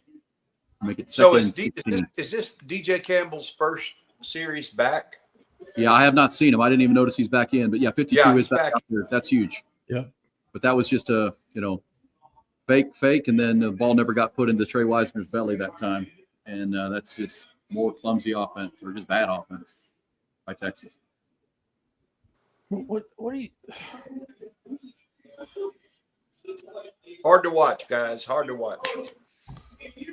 All year long, outside of the Oklahoma game, it's been a lot of this. Oklahoma was the best performance. 2-minute warning, and the Longhorns now facing 2nd and 16. Feels like now, guys, the best case is Arch Manning buying some time, making something happen on the scramble drill and see if they can hit something here. But, they certainly can't turn this football over right back to Mississippi State and not take advantage of this opportunity. But 2nd and 16 now.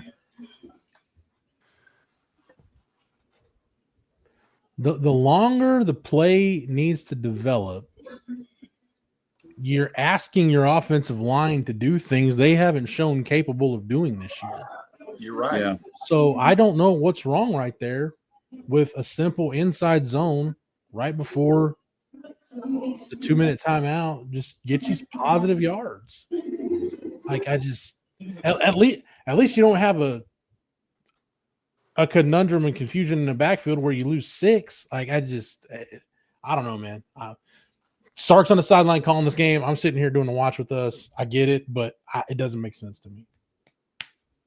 I mean, your leading rusher in this game is, got 18 yards, and that's C.J. Baxter. But when they have just run basic run plays, and now DJ Campbell's back in the game, they have been somewhat effective. But, Sark's going to be Sark, and the end around fake, trying to draw some defense off and let Trey Wisner kind of find a crease, but the ball never gets handed off, and the play wasn't going anywhere anyhow. If you saw the blocking in front of him, didn't feel like there was going to be much there. But now 2nd and 16, 2-minute warning. DrivenAutoSales.net, bringing you the second quarter. That's Jeremy Jones and his team. Jeremy and his team, been doing this a decade now, based here in Buda, Texas, but they deliver vehicles, high quality used vehicles. They're always looking and bringing in lightly used vehicles and putting a full powertrain warranty on every vehicle that they do sell to you, complimentary, and they just take great care of you. Better, more than fair and more than friendly every single time with Jeremy and his team. Check it out. Just go to the website, DrivenAutoSales.net, when you get a minute.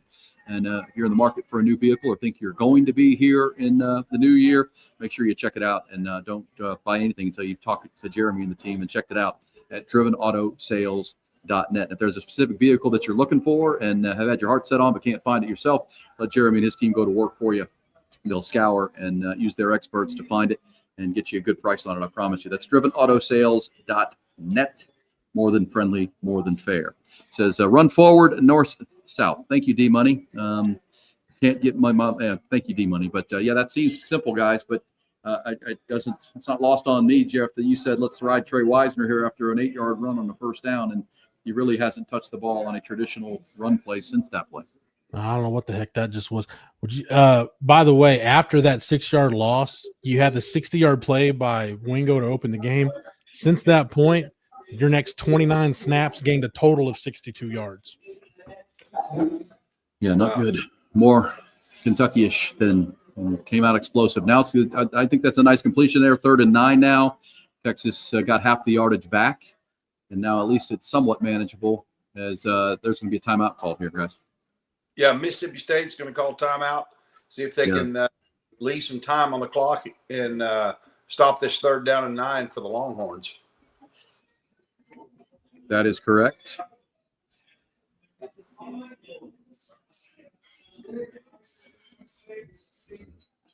All right, just inside the 2-minute warning. That's smart coaching on Jeff Levy's part. His offense is kind of wearing this Texas defense down because, as Jeff just pointed out, after giving up a touchdown in 2 plays, they have played much better. Texas has done a lot to help them play much better, and they've rolled up 221 yards of offense, 90 on the ground, 131 through the air in this second since that early slow start for their team. They've played great. Texas has not, and they can really take control of this game before halftime if they get the ball back here. But they've also had a field goal block, guys, don't forget. And there was a penalty on their kick block team that gave Texas a chance to get the second touchdown, not settle for a field goal. So really, since the early stages, it's been all Bulldogs. And now a big 3rd down coming out of the timeout. Why? Yeah, and that's going to be a sack. And Arch Manning didn't get rid of the football. Nothing open down the field. They didn't let him get loose. And now the punt with 1:46 to go. And this is trending very bad for Texas.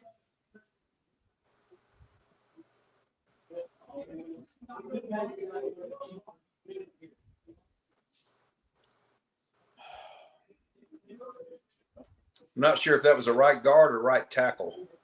Well, and DeAndre Moore, as they just showed you on television, was uncovered down near at the first down marker, a little beyond it. And obviously Arch Manning was looking to the other side of the field. But disappointing, to say the least. Started with a negative play on first down that was completely self-inflicted.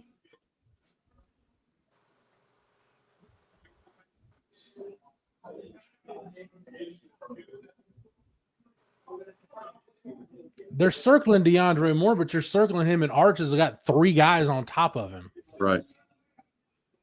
Like, I don't know, man. I don't know why I watch these games expecting to see something different, but Well, this game in particular, it felt better early because they scored so quickly, and you're thinking, okay, this is going to be a better day, and it just has not been since that time. And this is, gosh, I keep saying critical. This is big. Texas cannot give up more points here before the half. Mississippi State only has one timeout. Texas, if they've got fresh bodies on defense, they need to go to them now because this game is still winnable for Texas. But you start falling too far behind here on the road, you're putting yourself in a real tough spot. You're punting the ball back, and your defense has already been on the field for 43 plays. After facing 90 plays a week ago, yes. They're on pace to go over 100 plays here. Jeff Levy's team is executing exactly how they want to, despite falling behind early. They're controlling the ball and wearing Texas, predictably tired Texas team down even further. And the offense is, having quick drives and not maintaining the ball again. All right, Favor on first down. They try to catch something with a run play. Texas sniffs it out. It's going to be second and 7 here. But nice pocket and a first down across midfield now.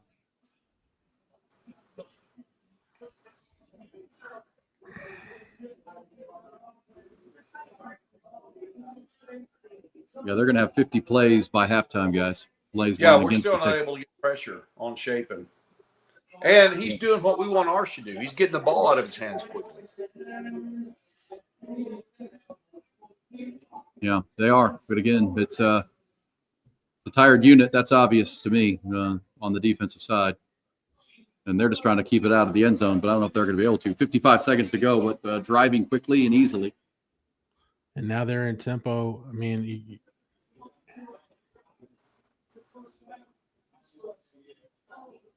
jeez. I mean, it's almost like Shapen is playing 7-on-7.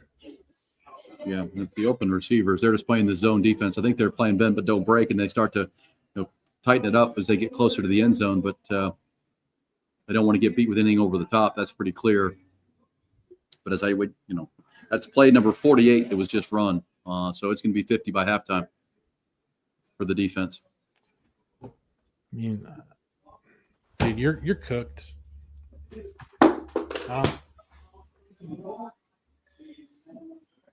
Okay, boys. Yeah, there's Brennan Thompson getting behind it. We just said don't want to give up a big one, and Manny Muhammad got beat on a double move, and it's going to be a 10-point Mississippi State lead if they execute an extra point. Complete domination here in the second quarter for Mississippi State. I mean, Mississippi State's almost got 300 yards of total offense. They're on pace for damn near 600 yards of offense. Yes.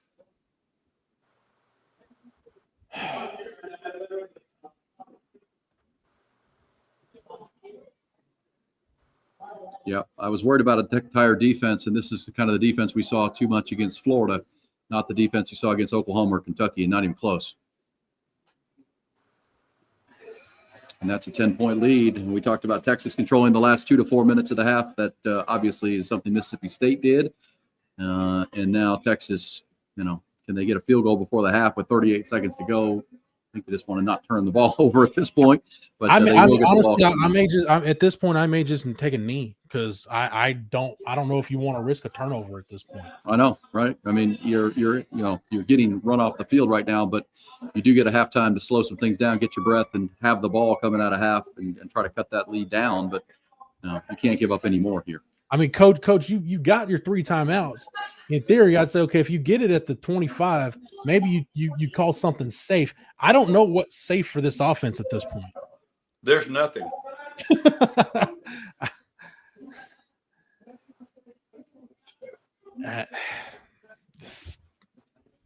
Yeah, it's tough. I legitimately want to know, thank you, Darian, what this staff saw in the offseason that told them this O-line was going to be fine. This is awful. Yes, agreed.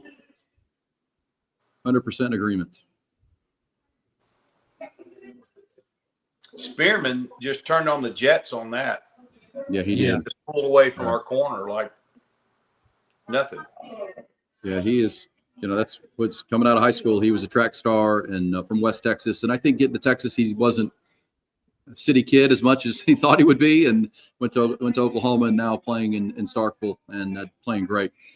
says, if you can't run the ball, send his ass to the NFL. Thank you, Spank B. $2 super chat.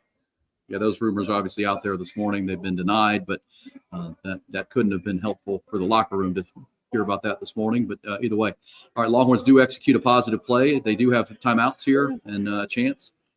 Clock will stop on the first down pass to Endries. So they will, obviously, Mason Shipley, very reliable kicker, would be big to get some momentum into the half and coming out with the ball.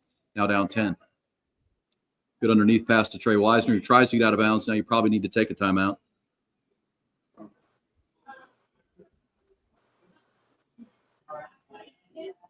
It's just really hard to put your mind around what's going on and what we're seeing and why we're not seeing any improvement from this offense. Really, it is flabbergasting. It really is. Yeah, and it didn't help to have DJ Campbell go out early in this game and miss him, and Connor Stroh had his struggles coming in. But, you know, Texas in year 5, Coach, you should have a reliable backup player that can help stem the tide until your starter comes back. And No they doubt. simply do not right now. That shouldn't be a lot to ask to have, you know, pancake factories and all that. You should have 2 deep at line at this point, and they aren't 1 deep in a couple of spots.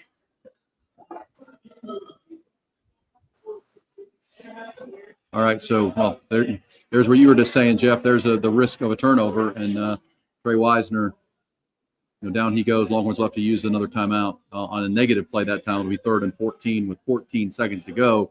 This is what you were perplexed by, Jeff. You know, just take a knee because you don't want to turn the football over here. They did have a couple of positive plays, but now going backwards.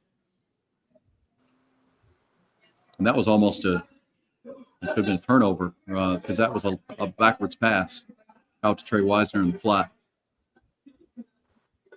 So has Milwee gone to the box? Do you know? Yes, he was there. Okay, he must have, because he's not coaching Arch on the sideline anymore. It's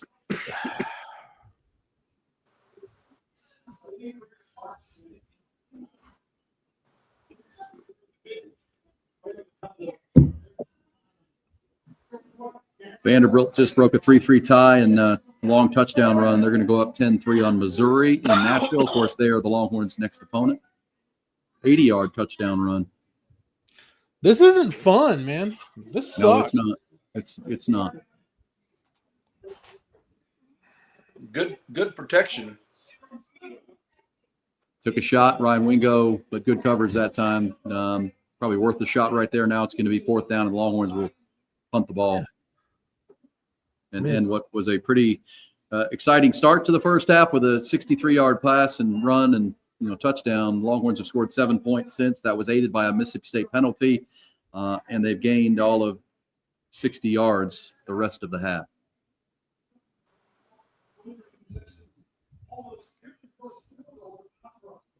Yeah, 67 total yards, guys, since the 63-yard play on the first play of the game. Unbelievable.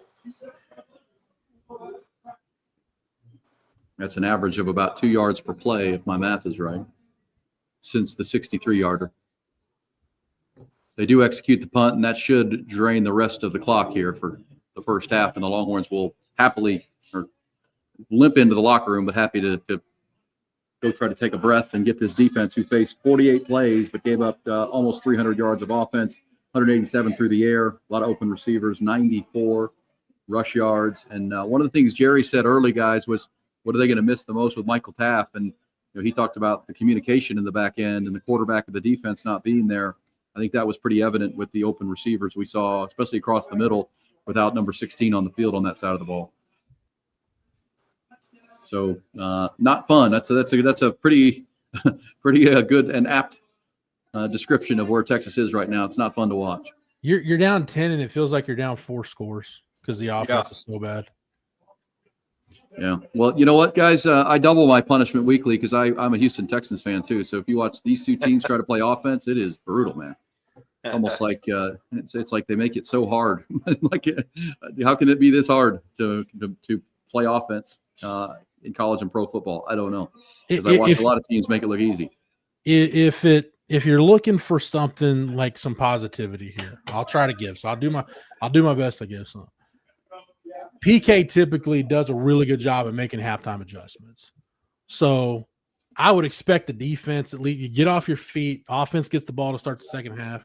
You're at least going to get off your feet a little bit and be rested for that first possession of the second half. But as far as the offense goes, this is your season right here, this first drive of the second half. I mean, let's call it what it is. Like everything I'm not even talking about like a playoff or an SEC championship or anything else. If you want to salvage something out of this season, it's about this drive right here. 100%. I don't disagree with you at all, Jeff. And Coach, before we let you go here, and you can watch it in your comfort if you want to watch the second half. What would be your message right now from the coaches and Sark to this team to pick it up in the second half? Well, we've got to figure out a way to get fresh players in on defense and slow down this Mississippi State offense. I mean, they're hitting on all 8 cylinders, and we're hitting on about 2. We've got to get some sustained drives going, keep our defense off the field. We've got to get the running game going. I don't care what the score is. You're not going to be successful throwing the ball if you can't get your running game going. So, it's just it's frustrating because we felt like this team was going to be a lot better than they were. But you look across the SEC in general, and it's just tough. Every game, every week, it's almost like any team can beat any team. Mississippi State, certainly could have won a couple more games than they've won very easily. And it's just the time that we live in. We've been spoiled. We don't have the offensive the offensive line, obviously, that we had last couple of years. And we don't have the game breakers, in skill positions that we've had. I think we have some talent there, but I'm not sure they're playing. I'm not sure they're ready to play yet.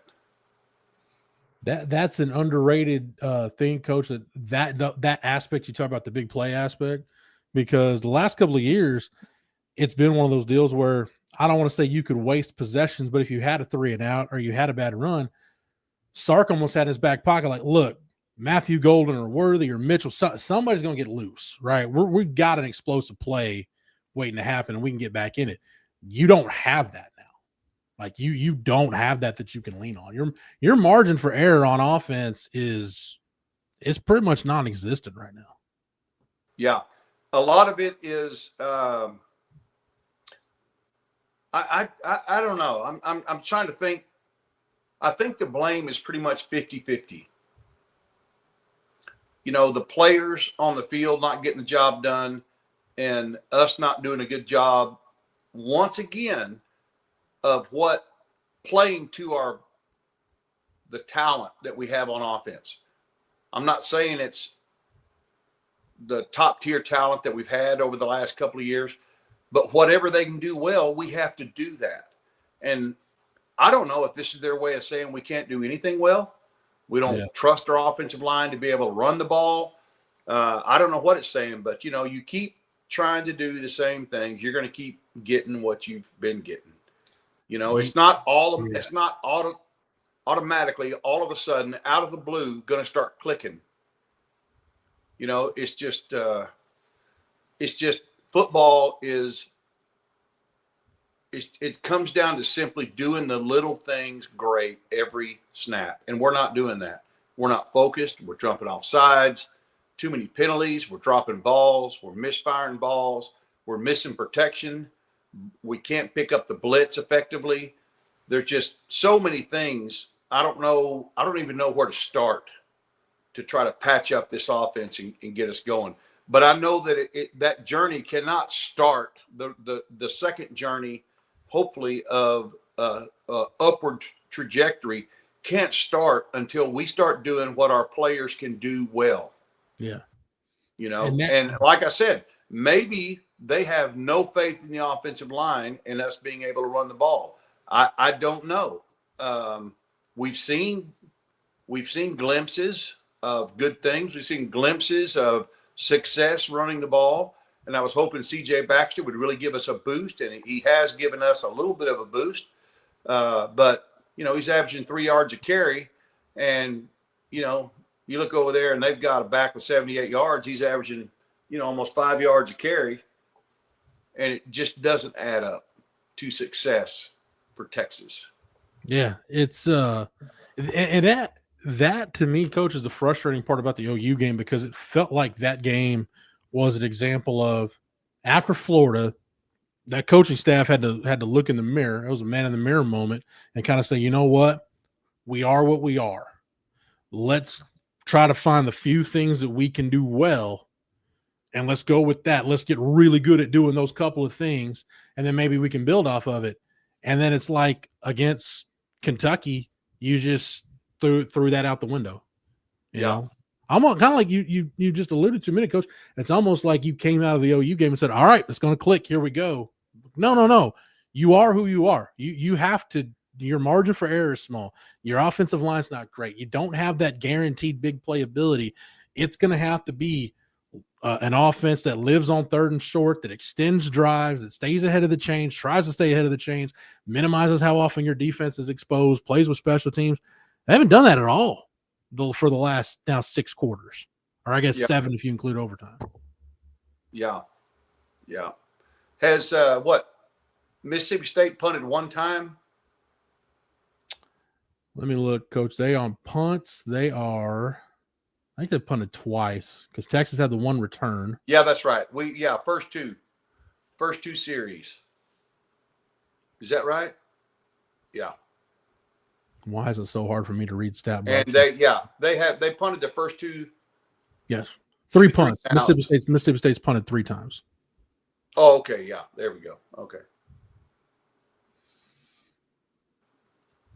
Well, we did a decent job special teams blocking the field goal, and our punter is putting the ball back where it needs to be. We need to generate some returns if we can.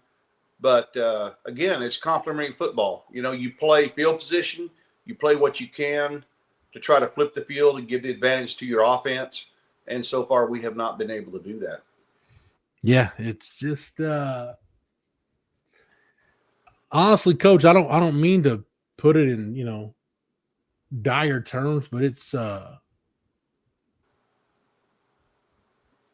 don't want to say depressing, but it's just disheartening how this offense just hasn't been able to move forward at all. It's like it's been below average, and then against OU it was good enough to get you through that week, and then it's been playing bad for the last 7 quarters. Yeah. Daryl, thank you. Sean Miller's season is almost here. Hey, you know what? My head's up because this sucks. None of us wants to watch this and to watch Texas struggle. But we only get a few of these a year, so I'm trying to make the most of it. Dang it! Hopefully, if nothing else, at least my reactions. Hopefully, y'all can be entertained by watching me react in the moment live to some of this stuff. So.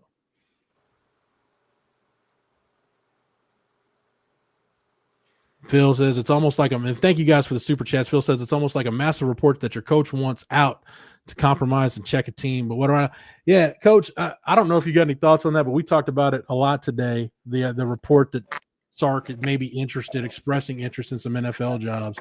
Guys have smartphones like that came out this morning. Like that's gonna get to the team, and I don't want to say that's to blame for this because we've seen the Texas offense look like this without that news, but it couldn't have helped. No, absolutely not. And I don't know the truth behind that, but a lot of times, Jeff, unfortunately, you've been in the business of reporting for a long time and taking up tidbits of rumors here and there. A lot of times where there's smoke, there's fire. Yeah.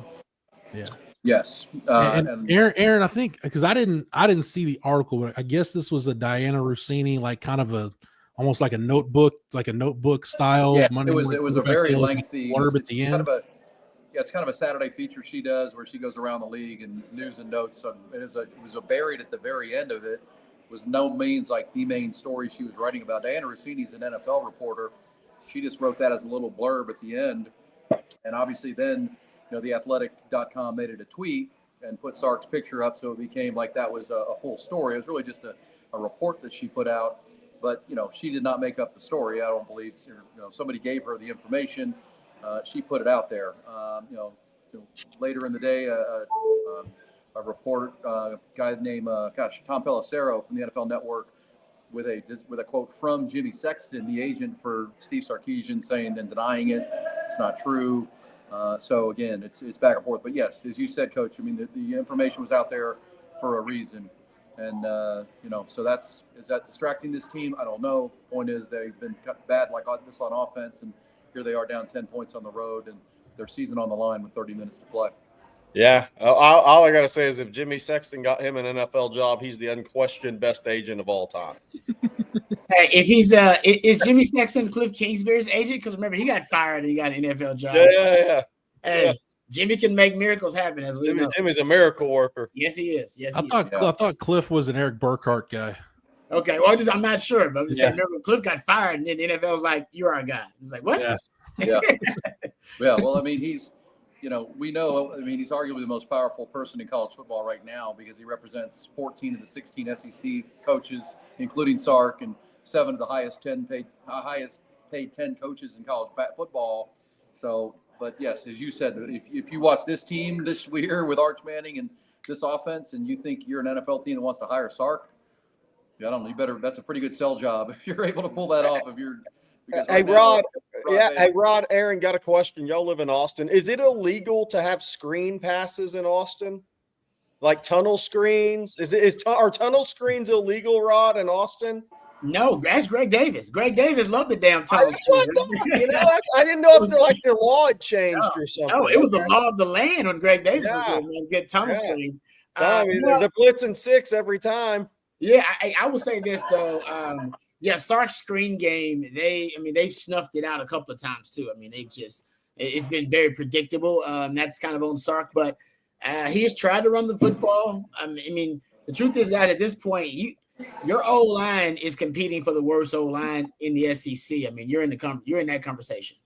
If you just want to talk about productivity, I know recruiting wise that's not the case, and probably if you look at the profile, but I'm talking about just performance and productivity. You're at that point, honestly, and because you can't run the football, like you still can't run the football at all. So you're a one-dimensional football team that has one of the worst pass protection units in the country, on top of a quarterback that is hit or miss, whether he's going to be able to make the play, even with a clean pocket. And then you got, unfortunately, Parker Livingston, that you got to catch that pass. I mean, that pass is on the money off the fingertips. I know it was a tough catch, but they took his legs right. That DB took his legs right as the ball hit him in the hand. It was ugly. Like I said, that's a tough catch. That's a tough catch, period. But my point, if you don't make miracle plays like that, this offense ain't gonna click. Period. You got a touchdown early because you got an explosive play, right? 60-yard or whatever from that kind of wide receiver screen, basically.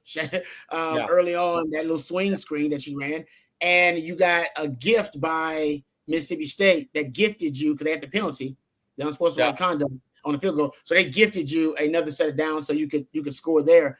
But, I mean, you got one explosive play, 20 yards more. You know how many explosive plays Mississippi State got? They got 5. Texas defense came into this game they allowed 15 20-plus yard plays the entire season. And they've allowed 5 in the first half to Mississippi State. They've been on the field for, 49 plays, almost 50, whatever it is, plays already in the first half.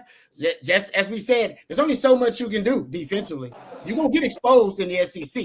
I don't give a damn what offense you're going up against if you own the field that much. So you got a complimentary football problem. And like I said, Niblet can only be a weapon like 2 or 3 times a game. And it ain't going to be on offense. You might need to kill the Niblet package. I'm tired of seeing it. You can't hand him the football, man. Yeah, it's the most predictable package in Sark's arsenal. So just get rid of it. But right now they can't generate explosive plays, and they're too erratic and unstable to be able to put together a long sustained drive after long sustained drive. They still got a lot of penalties. So I said the offense will look different. It looks the same. Can't run the football, lots of third and longs, got penalties, can't pass protect. I don't know what's different. I guess adding CJ Baxter, it looks different, but still the same offense to me. I mean, the thing about it is, and I remain the same. It's like everything together. You know, 3rd and 18, right? What are your 3rd and 18 conversion percentages, Rod? Probably less than 7. Wingo drops a ball that would have been a 40-yard gain, right? Before that, Arch throws a screen into dirt, right? I mean, it's like if it's not one thing, it's another. You know, DJ Campbell goes down. Well, you know, then your right guard is Connor Stroh, and he immediately whiffs. It's like if it's not one thing, it's another. It is a wild, bumpy ride, and everybody's tires are blown out. Yeah, Coach Shipley and I were talking about it before you got back, and Rod before you got on. It's almost like Sark keeps calling a game, thinking, "All right, this is gonna be the week we bust out of it." Like, no, you are who you are. There are only a few things you can do well. It's not just gonna suddenly click and your entire playbook's gonna be open. It hadn't happened yet. Guess what? Probably ain't gonna happen this year. Find those. Like, we're sitting here. This is freaking game 8. Yeah. And we're still sitting here saying, find the couple of things you can do well and focus on those. And you're not doing it. And you know what? That's how you get a product where you're down 10 points and it feels like you're down by 40 at halftime because your offense is that bad. Well, and Jerry and Rod, you weren't on with Jeff and Coach and I in the second quarter when the Texas had the ball. They were moving towards midfield, and Trey Wisener ripped off an 8-yard run right between the tackles, and right through. Yes. And Jeff at that time said, I'm riding Trey Wisener right now. I'm going to ride Trey Wisener. And he didn't touch the ball on a traditional run play, for the next 2 drives. And it's like, that wasn't the Oklahoma game plan. Like, keep riding this play. This is not a great defense at Mississippi State. You should be able to keep running the ball, let them fire off, and then come with CJ Baxter beyond that. And they completely got away for it. I think the next play was a play action pass where they threw it out to DeAndre Moore, and he lost 6 yards. And, they never recovered. It's just they don't have an identity. And when it feels like they could lean into a simple identity and try, Sark gets away from it, gets too elaborate. And maybe that first, 63-yard play on the first play has Sark thinking this is going to be a different day. And it's not. They only gained 67 total yards the rest of the half after that 63-yard play on first down. They're averaging about 2 yards per play since that opening play that went 63. Yeah, no, it's like the execution overall is poor from this team at every level in all positions too. Because like I said, you got drops by the wide receivers, you got missed blocks by tight ends, you got whiffs up front on the offensive line. So like I said, I wouldn't know where to start if I'm looking for solutions. I'll give you that. It's a tall task, like really trying to fix this offense. But I am with you. I think for Sark not going to a more just basic rudimentary offense that all your guys can, whatever they can do successfully. He hasn't figured that out midway through the season. What's most troubling for me is he doesn't have the answers. Well, if he does, they haven't been effective. Yeah. Sark's right now, you can tell he's scrambling. He has no idea how to fix it. And that's troubling because we haven't seen progress. We have just seen outlier performances like the Oklahoma performance, and when that's a sign that there could be some sign there could be something that works, that could be an identity to his offense. But the truth is, that to me is probably more the exception and not the rule. The rule is this team, for the most part, offensively, they have no form, no shape. We have no idea who they are. They have no idea who they are. Yeah. Well, and, the hope was the Oklahoma game was a turning point. It turns out, as you just said, Rod, that's the outlier. I mean, that's where did that come from? How did, I have no idea. Based on what we've seen in the other, 8 games now for Texas. And, as I said this to Coach Shipley, Rod, you and I watched the Longhorns and then the Texans on Sunday, and that's why I'm back to wearing glasses now. My eyes are like bleeding from the offensive performances of both teams in the NFL and in college football. It's just unbelievably bad. Jerry, what's your resolution for the second half, if there is anything, in this halftime update brought to you by Encapsulate and Ally Medical? What do you think? Yeah, look, I mean, and I came on the air. I said what I was going to say wrong. I said I meant tunnel screen against the blitz. I worded that poorly. It was a poor delivery. Look, I mean, I just don't know if Sark's willing to do what needs to be done here. That's my problem. Is are you willing to do what needs to be done just to try to manage the offense the best way you can? The problem, though, look, the problem I have right now on this game, it's actually both sides of the ball. So you're giving up 281 yards in the first half of this game. That's probably the most first half yards Texas has given up in a while. That's a lot of yards. They've run 49 plays to Texas 37. The thing you have to do is you have to be so hard-headed running the football. And Rod, if they ever ran a draw, I think you'd catch a defense by surprise. Draw. I don't think the defense would know what to do. They may just stop in their tracks. But I think you have to be so hard-headed running the football right now downhill. You have to just be, and I just don't think that's in Sark's nature. Sorry. Yeah, because you just ran a counter to start the game, right? And you got 4 yards, and then on the second play you follow it up by throwing the football. And my thing was, get that 4 yards again. Yes. 4-yard run is a good play for this offense. Go get that another 4 yards again. They gonna get it. Go take that 4 yards, man. Yeah.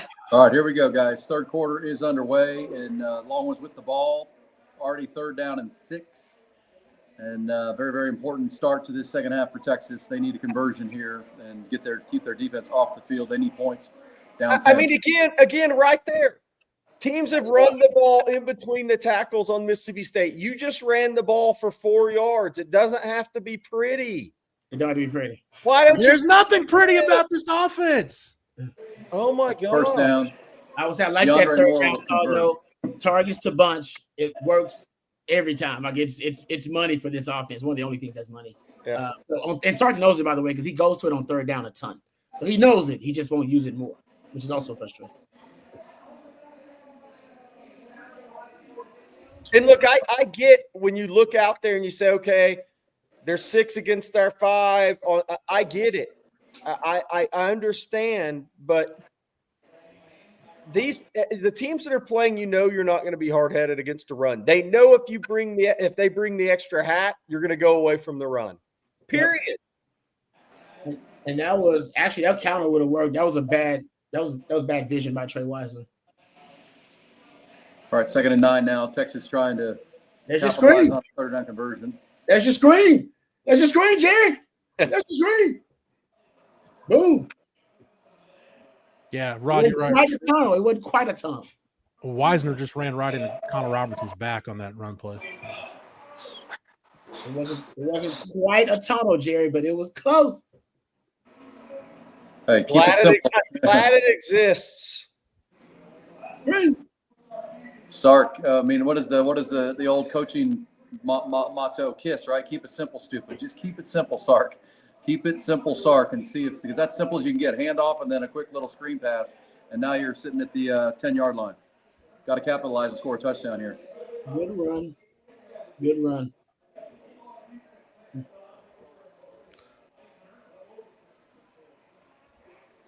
Wingo's stat line looks good, and I mean, imagine if he'd have caught the 3rd and 18 ball and got 50 more yards. Oh yeah, no, you're right. The difference with that screen though, you didn't telegraph it. Arch got it out quick. Like there were some in the first half. Like, man, Ray Charles could have seen that was coming. Like, dang, Ray Charles catching strays now. Wow. And see, I don't understand that. I don't understand the 2nd down call. You just ran it successfully. Run it again. I'm baffled. I don't understand, man. What is it? Run it again. I don't understand. Keep it simple, Sark. I mean, you're allowed to run the ball back-to-back plays. You're allowed to run it 3 times in a row, as a matter of fact. Man, but you got. I mean, you kind of took the momentum away from yourself. I don't understand. Exactly, Rod. That's a great way to put it, Rod. They take the momentum away from themselves over and over with mistakes and bad play calls. Yeah. I mean, I don't understand. Targets a bunch. Let's do it. Targets a bunch. Targets a bunch. Ooh. Oh.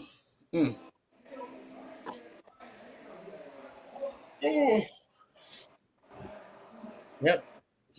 They're in long. Target a bunch, but yep. No pressure immediately, and they're going to kick a field goal here. Yep. I just think the sequencing of those play calls for Sark came back on them.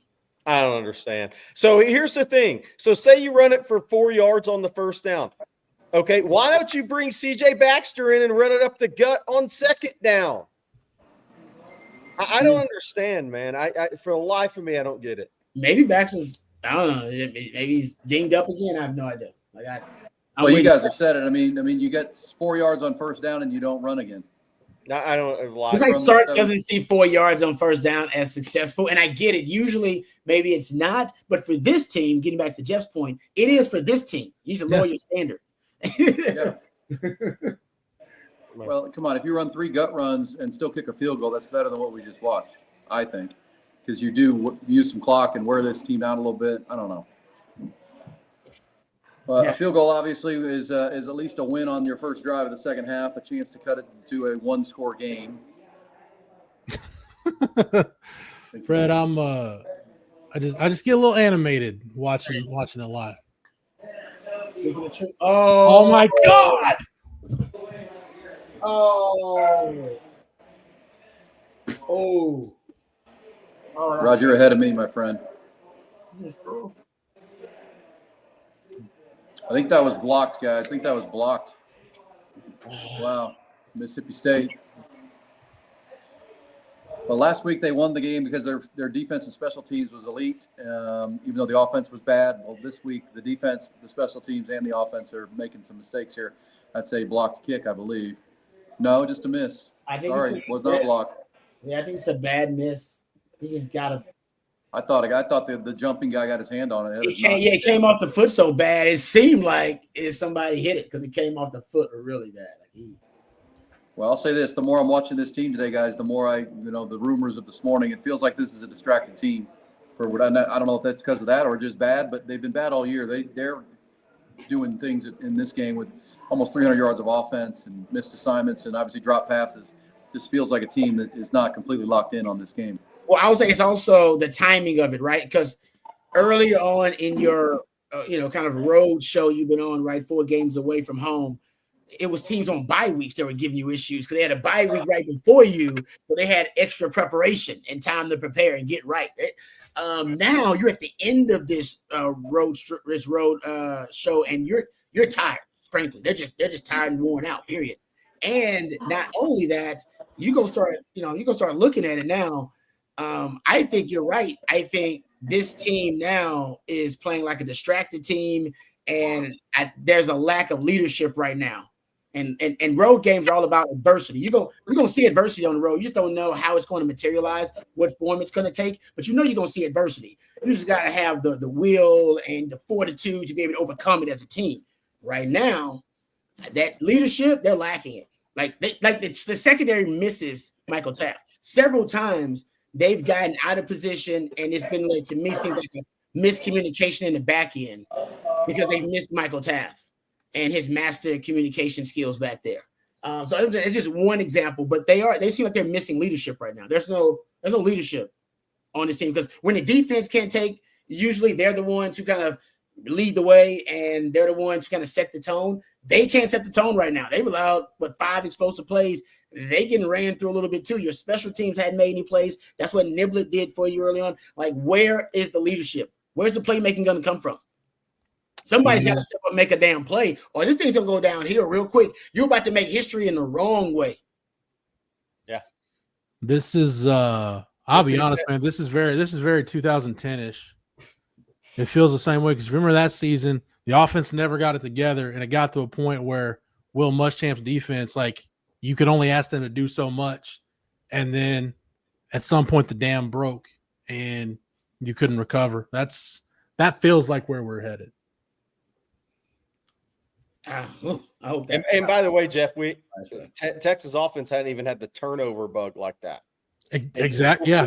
And it still feels that way. I mean, Garrett Gilbert had the 5 INT game at K-State and had 10 touchdowns and I think 17 interceptions that year. Man, it's and somebody in the chat when we were saying why don't they run the ball twice in a row, like they're like, well, the offensive line can't block 2 plays in a row. For me, it doesn't matter. It's about the hard-headedness to run the football. You have to be to me, you just have, with this team, the way this is going, you have to have serious hard-headedness running the football. I mean, if you get a yard, at least you're at 3rd and 5, and they know you're going to be hard-headed running the football. Keep bringing the numbers, then play off of those numbers. Yep. I mean, look at those play totals. I mean, this defense is getting to the point where they're tired. Well, they got to get off the field too. There's only They do. They need to make PK gonna have to start dialing up some different things to get them off the field. You got to start taking some chances. You can't. This is not bend but don't break anymore. You can't do that. No, it's broken. So hell with the bend. No, it's already broke. Now address it differently. I think he's got to start, changing up his play calls a little bit more aggressively as well. And by the way, Mississippi State's dropped about 4 or 5 passes today. I mean, the running back Booth is a good runner, but he may literally have bricks for hands after what I've seen today. I mean, they've dropped 4 or 5 balls today too. Yeah, I mean, they started slow. They got hot. That offense started real slow. Remember 2 3-and-outs to start the game for Mississippi State, and still got in almost 50 plays. Free play. Oh, Collins should have just ripped them. Okay, they stopped it. All right. Yeah, there's another distracted play, guys. I mean, this team looks, I don't know, they're tired. I get that. It just doesn't. They do not look locked in on this football game at all, and it's their season as far as goals and accomplishments. There's Anthony Hill making a great play. Make it 3rd and 5. Got to get off the field right here, guys, if you can. How about Michael Taff over there coaching from the sidelines? That guy could be a future coach of Texas down the road. You know what I mean? I'm not talking about years from now, but that guy could be a heck of a coach, I think. Oh, they need him to be coaching. Oh, that was a great play by Canoe. Ooh, did he keep him? I think decision time. Yeah, Hero Canoe stopped it. Now you wonder if they're going to go for it as they Blake Shapen almost dove to the sticks. They did this earlier and did not get it. I mean, I'd try to draw him off, but I mean, he's playing field position and he's smart. He's smart. That's what I'm saying. Why would you give Texas easy field position on offense? Yeah, you're up 10 points. You think Texas is going to drive the field and score? Exactly. I'd make Texas try to go 80+ yards every time. Well, Texas just got an explosive 50-yard play and got to the 10-yard line and didn't score. So yes, that's true. That's true. Oh man. Hey, look, it's bend don't break against Texas works. Let Texas get inside the 15, and Sark won't run the football. Well, one of those plays he's going to outsmart himself.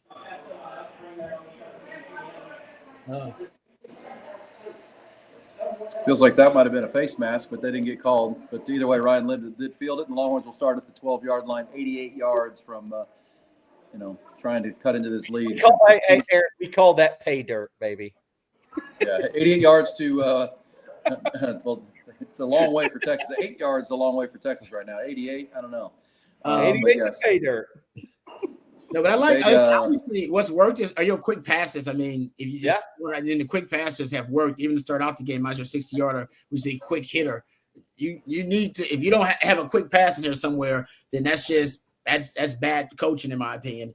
I think you have started out with a couple of good counters early on. Remember what I told you guys? If you look at A&M, Florida, and you look at Tennessee, among their 3 most effective and successful run concepts versus Mississippi State, counter among all teams' top 3 run concepts versus Mississippi State. You can run counter against this team and at least get you 4 or 5 yards a pop. Yes. And so I'm with you, Jerry. Screens, quick passes, quick hitters, and counter. And the reason counter is good for kind of this O-line, which is not great, because they lose the point of attack. That's their problem. You never win at the point of attack. Your O-line will get pushed around at the point of attack every time.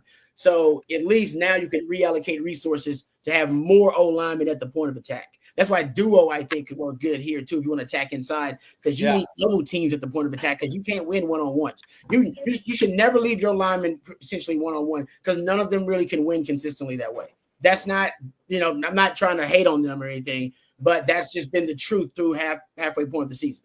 Rod, I think they ran duo on, I think it was Wisner's. Yeah, I think it was Wisner's first carry coming off the 5-yard line for 4 yards. They ran duo. I don't think I've seen it since then. I know. Isn't that crazy?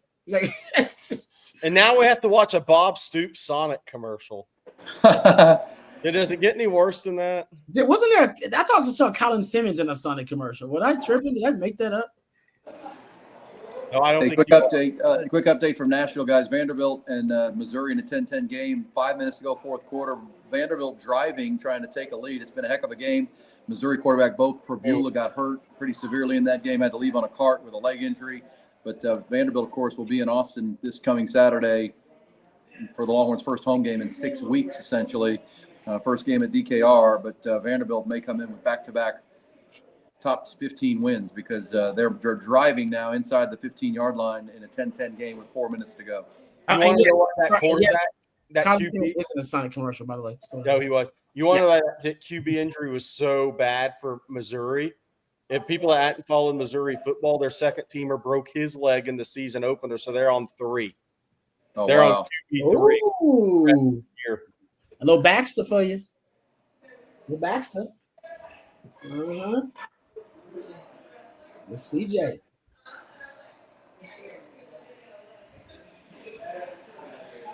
Well, that's big for Texas A&M too, guys, because they play LSU tonight, but they also have to go to Missouri That's right. Huge for after them. their bye week. Great And point, Aaron.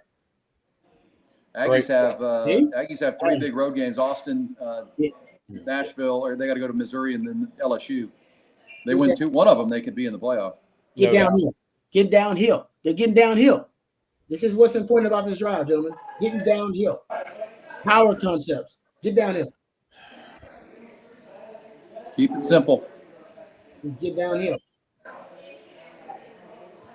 I don't know what to say. Let's see if Sark goes away from him. Texas out to the 20-yard line now, big 3rd and 2, and a chance to run it 3 times in a row. F me. I told you he's gonna outsmart himself at one point. He's just like, oh, he's gonna outsmart himself. He running downhill on these guys, and on 3rd and 2, he's gonna outsmart himself. I love it. Well, I'm going to ask you guys, is that on Sark or is that on the quarterback? Because the quarterback has that option there, right? He can hand it or throw it, or what is it? Take the option out of his hands. Take the option off. Exactly. Why are you giving him an option? I'm just saying. I'm just presenting the counter side. But, yeah, I mean, that's – Don't give him an option. Just run it downhill on him. Yes, Art should be able to make that throw. Art should make that throw. That is a bad throw. But this is my point. We have 7 games telling us Arch is not great at play action at RPO. Why? Because he doesn't reset very well. He has a tough time resetting to get a throw. We know that. We said that on this channel 115 times. Yeah. Mark knows that. So why the hell would you do that in a 3rd and 2? I mean, it's just run it power again and Run it again. And if you don't get 2 and you get 1.5 yards, go again. That's where we're at. There is not enough joy mode to get me through this season offensively. I'll tell you that right now. Oh man, yeah. Listen, I agree, but that's the play calling is not helping the offense. Arch should make that throw. Yes, he should. But he has struggled making simple throws like that all season long. So what we're saying is take that out of the equation, and do what the simple, boring thing is, which is run the football to get 2 yards. Yeah, and Aaron, you made a valid point. No, I just wanted for our audience. I mean, he does have an option there, but no, I agree with you. Don't give him the option. Run a play. Like, just the absurdity of like we're sitting here like I don't know, man. Like I think we said it in the first half. I don't know if you said it or Coach Shipley said it.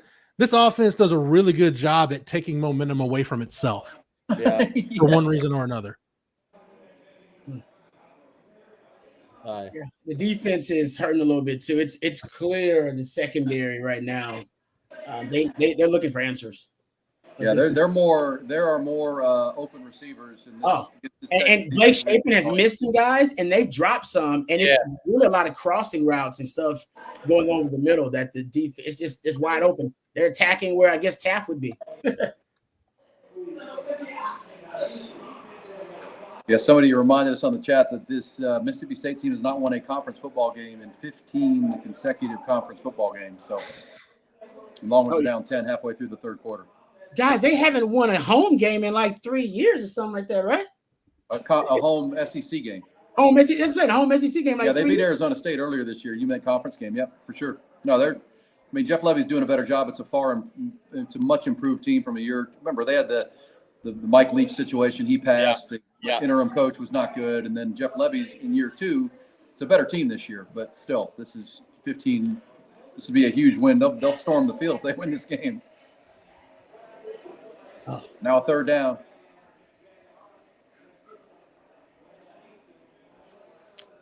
So, yeah, Mike Leach was the head coach of Mississippi State the last time Mississippi State won a conference home game. Damn, that's crazy. Oh, rest in peace, coach. Rest in peace.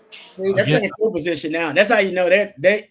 This is good coaching by Jeff. He's like full position. To hell with it. Because we know Texas can't drive 80 yards. They can't. They can't do it without screwing it up. Well, I'm just gonna. I mean, they're gonna go for this on 4th and 2. Oh, he's going. That's why he did it. Oh, damn! So that's disrespect. Then he don't think you can drive 50 yards. Yeah, Rod, you're ahead of us. So they're going to go for it on 4th down. I mean, I'm punting this ball. If I'm Jeff Levy, the way I got a 10-point lead at home, and they can't move the ball. I mean, I would for sure not give them field position. But we'll see. 4th and 2 now. I'm trying to get him to jump too. Let's see. Yeah. Oh no. No. And that's what I'm saying. That's got to be a penalty, right? That's why Jeff Levy is Jeff Levy, because I would have punted that ball. I would have punted that ball. I pumped that ball. Like, you just gave Texas. Texas go down and score now.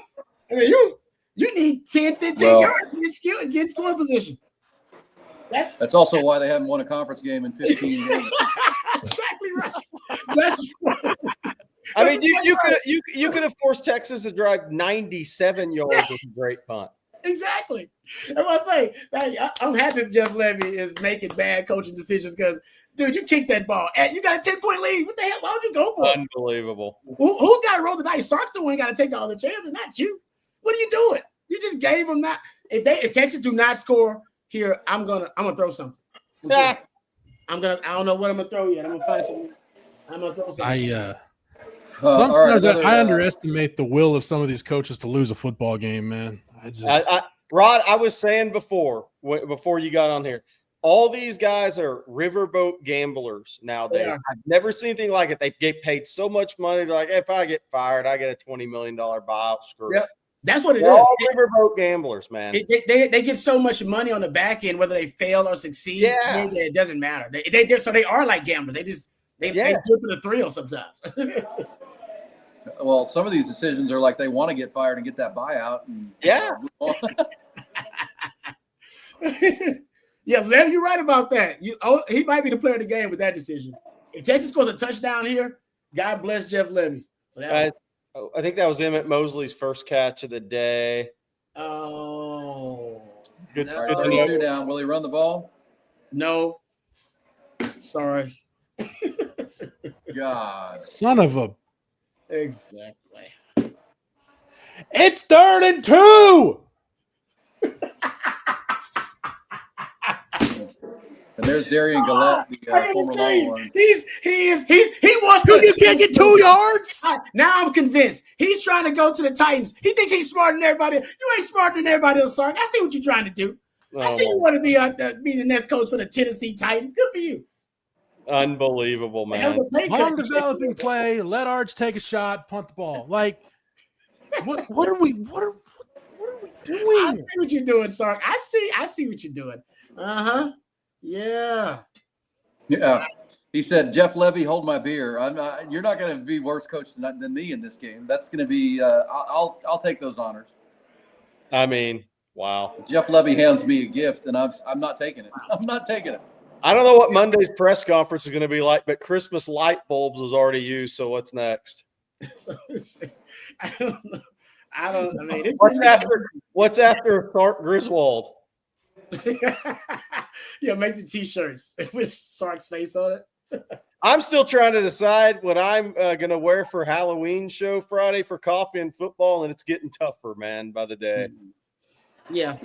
I think Sark throws. Some people say Sark needs to be investigated. No, I just think Sark has a serious distrust of his O-line. He has no trust in his O-line at all. And I think Sark also, he is, I always tell the story about the scorpion and the frog, right? It's it's in his nature. It is in his nature. He's a certain kind of beast, man. And he does not like boring handoff the football kind of. He does not like that kind of game plan. This is not him. He doesn't like it. It may be effective, but to him, it ain't sexy enough. Ain't sexy enough.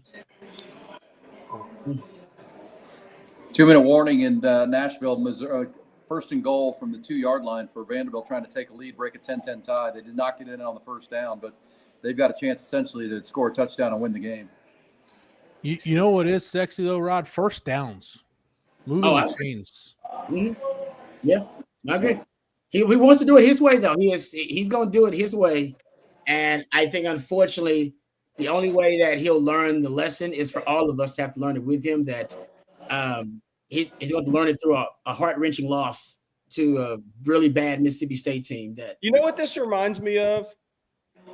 Remember when Tyrese Hunter had 4 turnovers on inbounds passes in the NCAA tournament game, and he was still inbounding the ball? I love Tyrese, but yes. Because they were Billups and Rosie. I'm getting to that point where I might have to do a show after one of these games and just go irate for 30 minutes. Yeah. It'd be therapeutic for you, actually. Probably good for you. Oh, man. Yeah. Wow. Yeah. This is Rod, watching Sark with his call sheet. This is like, and everybody's been there. You got that buddy that's in the terrible relationship that is not going to work. And he's like, no, I'm going to make this work. And like, all right. And you're encouraging, but all right, we'll be there for him in about 2 weeks when this thing just completely blows up in his face. And we'll say, I told you so. He wants to do it his way. All right. Just let him go. Just let him go. Oh, yeah. He will. Exactly. I mean, I think the media basically was trying to tell Sark, hey, there are certain ideas that are being floated out there about how the offense should operate. Sark said the offense will look different. I can't wait to hear him answer questions about how did it look different this week. Can you explain to us how it was different? Because it don't look different to me. They essentially have 100 yards on 2 Ryan Ringo, screen passes, and they have 100 yards outside of that the whole game. Yeah. And by the way, South Carolina just scored Lenora Sellers. They're up 22-14 at Tuscaloosa right now. Wow. Yeah, Jeff Levy's out. He has no fear of this Texas team. That's why he operated the way he did and went for it on 4th down. He's got no fear. That was mostly disrespect. That was him saying, I don't think this team can move the football anyway. Hey, by the way, we're doing this watch with us. Does anybody think Vanderbilt fumbled this ball here? I do. That's Cedric Alexander from LBJ. If he fumbled, they're not going to – Missouri had that chance. They have a chance to get that game to overtime. And without a quarterback, that's their best chance. They're not going to drive the length of the field on Vanderbilt. From the 25, they may have a chance. I think it might be – it's very close. Hell of a play by Alex January, guys. Hell of a play. His interior D-line still playing. Yeah. I agree with that. You said it, Jeff, how that PK will make good adjustments at halftime, and he has. They've done a much better job on defense in the second half. The offense is still the offense. No adjustments, and Sark still won't run the ball on 3rd and 2. 3rd and 2. Twice. Last drive ended on 3rd and 2. 3rd and 2, obvious pass down.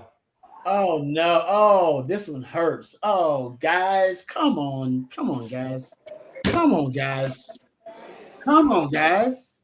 Like, seriously, D, what are we doing? It's a check down.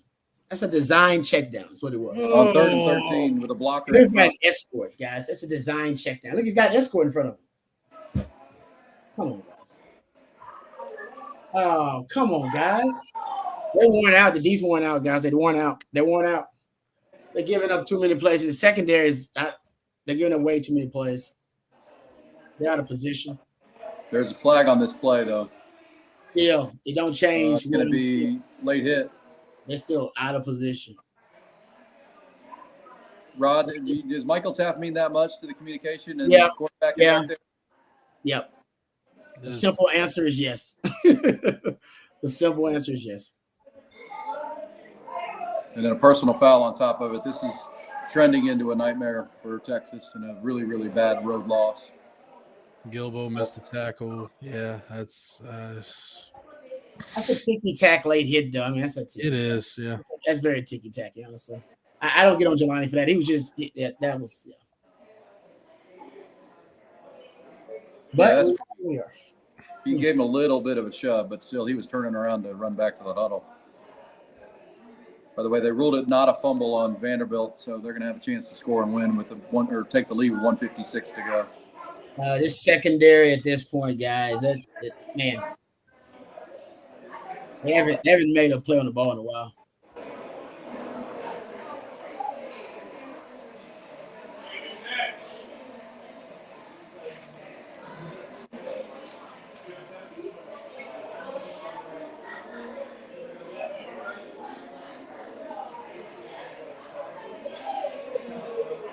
Good defense that time. Filson came up and filled the hole.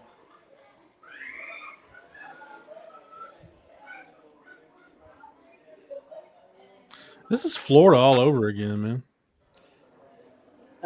Yeah, you're right. Touchdown, Vanderbilt, Diego Pavia with the quarterback keeper, and they are up 6 now with under 2 minutes to go. Out of bounds. That's a heck of a play by Jelani McDonald on that 1st and goal play. That was a heck of a play by him. We actually had a pretty damn good game against the run. By the way, Rod, we talked about Traore. They were going to make him a part of the game plan. That kid's a really good player.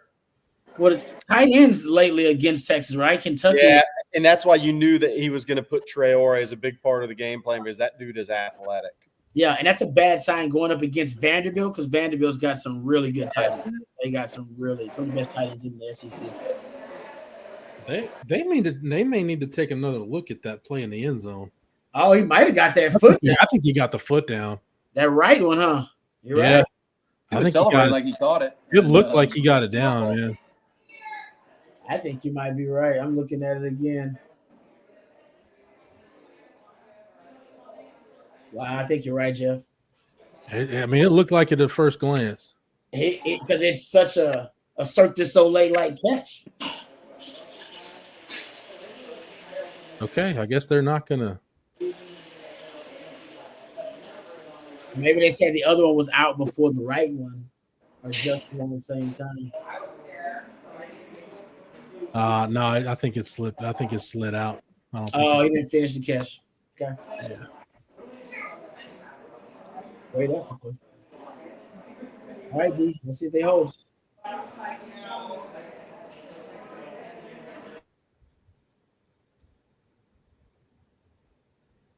Wow. Crossing routes again. Man. At least you know how to get Texas. They know how to get Texas, man. The crossers.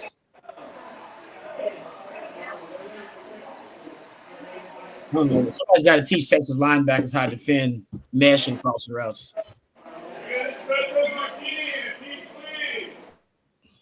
Because that's been like 3 weeks now where Texas can't defend it really well. Yeah. Florida exposed it. Kentucky, they also use it. And now you see Mississippi State do it too. Oklahoma tried to. The exact good point, yeah. Yeah. You know it's going all bad when Brennan Thompson's celebrating on you 4 years later. Making plays out there. Hey, Brennan's going to end up being on an NFL roster. He is stuck with it and developed, and because he can run like the wind and he's catching the football now and he's running more crisp routes, he's going to end up getting the shot at it. See if he makes a team. Yeah, that 40 time is going to help him out a lot. Yes, because that will be in the 4.28, 4.29 range. Some freakish. No. Somebody said don't forget about Darren Gillette, who also showed out against Texas too. Then he got a sack early. Yeah, he had a big sack. He had a big sack that led to that Texas last punt.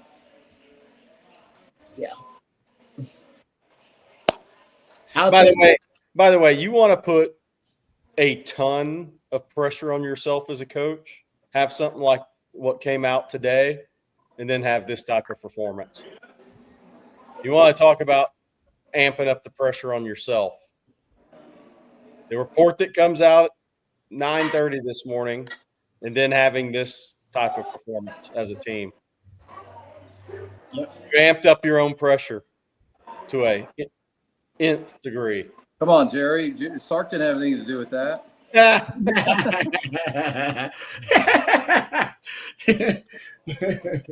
Oh man, this thing is getting ugly. It's getting ugly, John.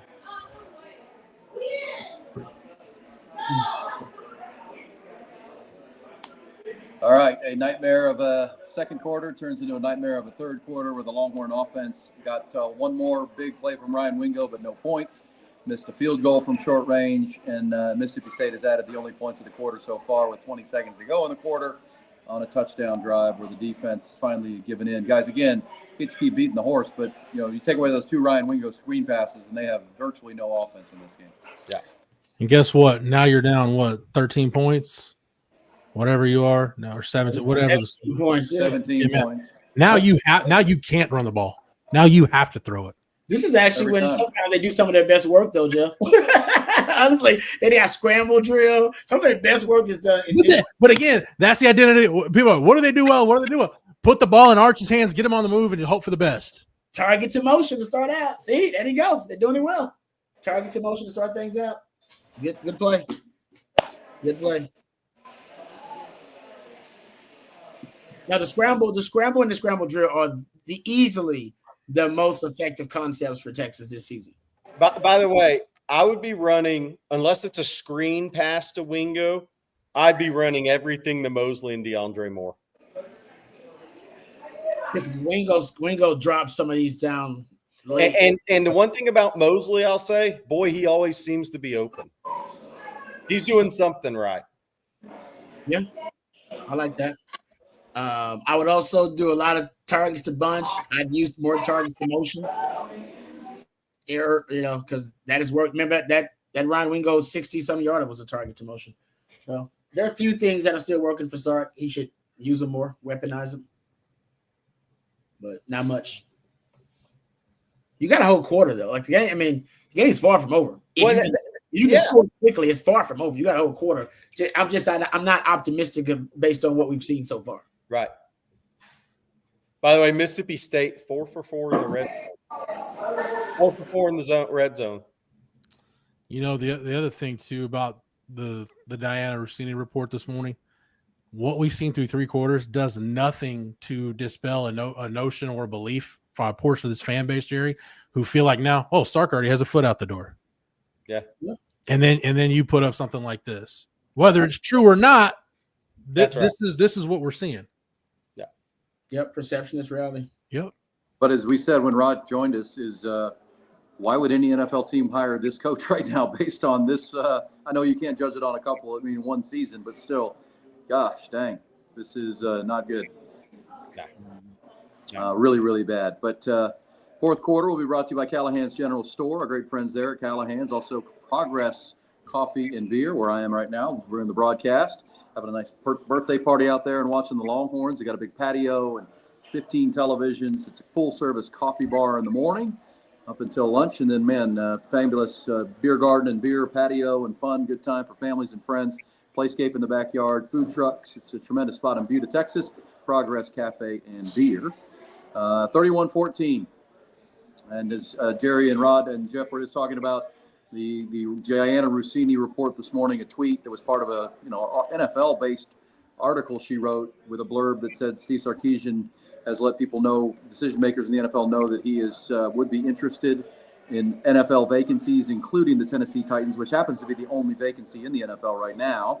But that was then refuted by the early afternoon by his agent, Jimmy Sexton, with an adamant denial through Tom Pelissaro of the NFL Network that that's not true. So here we are, and Texas down 17 with 15 minutes to play. Yeah, look, I mean, for those that are wondering, look, that's not a story you put out as BS, right? I mean, Aaron, Jeff, Rod, we've all been doing this a long time. That's not a story you just put out and lie about. No chance. No chance. So it's true. And then the denial comes out. And now, look, I don't know what question will be asked in the press. And I said this, whether Texas won or lost, that should be the first question asked, no matter if a statement's been put out or not. People should get something on the record from Sark on this. And I think the way this game's going now, definitely somebody's going to be looking to put this one on the record. Yeah. Well, and here's a screen pass to start it off. It's going to get snuffed out because it's too long developing and never got upfield. I said on our pregame show on radio today, guys, I feel like that was a Sark, message to the big money and the cigars to back off with the play calling and the offensive coordinator talk. This is not a great way to, if I'm right on that, I don't know. That's my speculation. This was a warning shot through Jimmy Sexton to whoever, someone close to Jimmy to, put this out there. Sark's been getting a lot of heat. Oklahoma game's quieted it some, but the big money wants him to hire an offensive coordinator to run the offense, but I don't think he wants to do that. So that would be my read of it. But same time, you can't, do that if Sark had any part of it. I can't prove that. But if Sark had knowledge of the report and then go out and play like this against Mississippi State, that's just not. But here we go. The Longhorns hit a big one. Ryan Wingo, another explosive play. The Longhorns are, alive here. This is what they do. They did it against Florida, got back in the game, got back against Ohio State down 14-0. And now here's a big play to Ryan Wingo to try to set up a potential touchdown from 3 yards out. Well, throw it out there. Targets to bunch. A little bit of scramble drill. Just throwing it out there. Easily is their best work. And to Jeff's point, like I said earlier, this is when they do their best work. Like this is when they're in panic mode, in crisis mode, they actually have some of their best offense, unfortunately.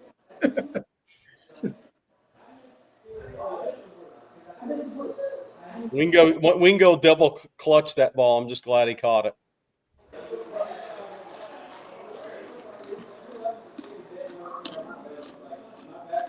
And by the way, everybody I know I'm not trying to be Mr. Positivity here, but Rod said earlier, you score a touchdown right here. It's 12 and a half minutes to go in this game. Yeah, no, and Blake Shapen's an interception away from making it interesting. You never know. It's not going to happen, but you never know. Oh, my. Interference. Well, that one worked out as a penalty because it was holding clearly, but still won't run the ball from the 3-yard line. But that's an RPO again. He doesn't trust that O-line, yes. So somebody should ask him straight up, why don't you trust your O-line to get you 2 yards? That's a reasonable question. He trusts this Arch Manning trying to throw accurate passes. Come on now. Hey, that's a flag. They got. You're right. In fact, Ryan. Yeah. Or Emmett Mosley is working over the secondary right now. They need to keep going to him, but now you're from the half-yard line. You can't get a yard. That's why where's CJ Baxter here? Yeah. Still 13-21 to go in the fourth quarter here of our On Texas Football Watch Along. Longhorns down 17, but could cut that back to 10. And that's what it was at halftime at 24-14. This could be the answer, but does the defense, if you can score here, can the defense get stops here? They seem like they're running on fumes. I just like to point out that Mississippi State through 6 games. Mississippi State through 6 games had 26 tackles for loss. They've got 11 today. Well, we knew that was going to happen because that's the same thing that happened with Florida. Same thing happened with Kentucky, right? Florida came to that game with 3 sacks and got 6 in the game. Kentucky came to the game with 7 sacks, got 3 in that game. That Texas O-line makes you the best pass rush in the country. That's how. Oh my gosh! Every time you face it, false start. Oh yeah, well that's on cue, y'all. That's completely on brand, and that's wow. Is that a touchdown? Yeah. Wow. Woo! Review that. I think Parker Livingston, but get it in. It looked like he got a foot in, but did he have a foot out of bounds when the foot was in? It's close. That's a great throw. Yeah, they're going to call it a touchdown, which is big for a review. They'd have to overrule it now. That's a hell of a throw and a catch, though. So Wingo set it up. Parker Livingston's second touchdown after a couple of penalties and a Longhorn penalty, and the Longhorns are in the end zone. Ooh, that's a beautiful catch. They should move the pocket more.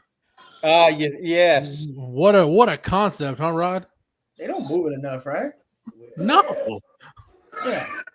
Unless there's a better angle than one I just saw, it's going to be tough to overrule that. This will be the great angle. That's great. That's great body control by Livingston. Yeah, that's catch, guys. That's touchdown. Longhorns are within 10 with 13-15 to go.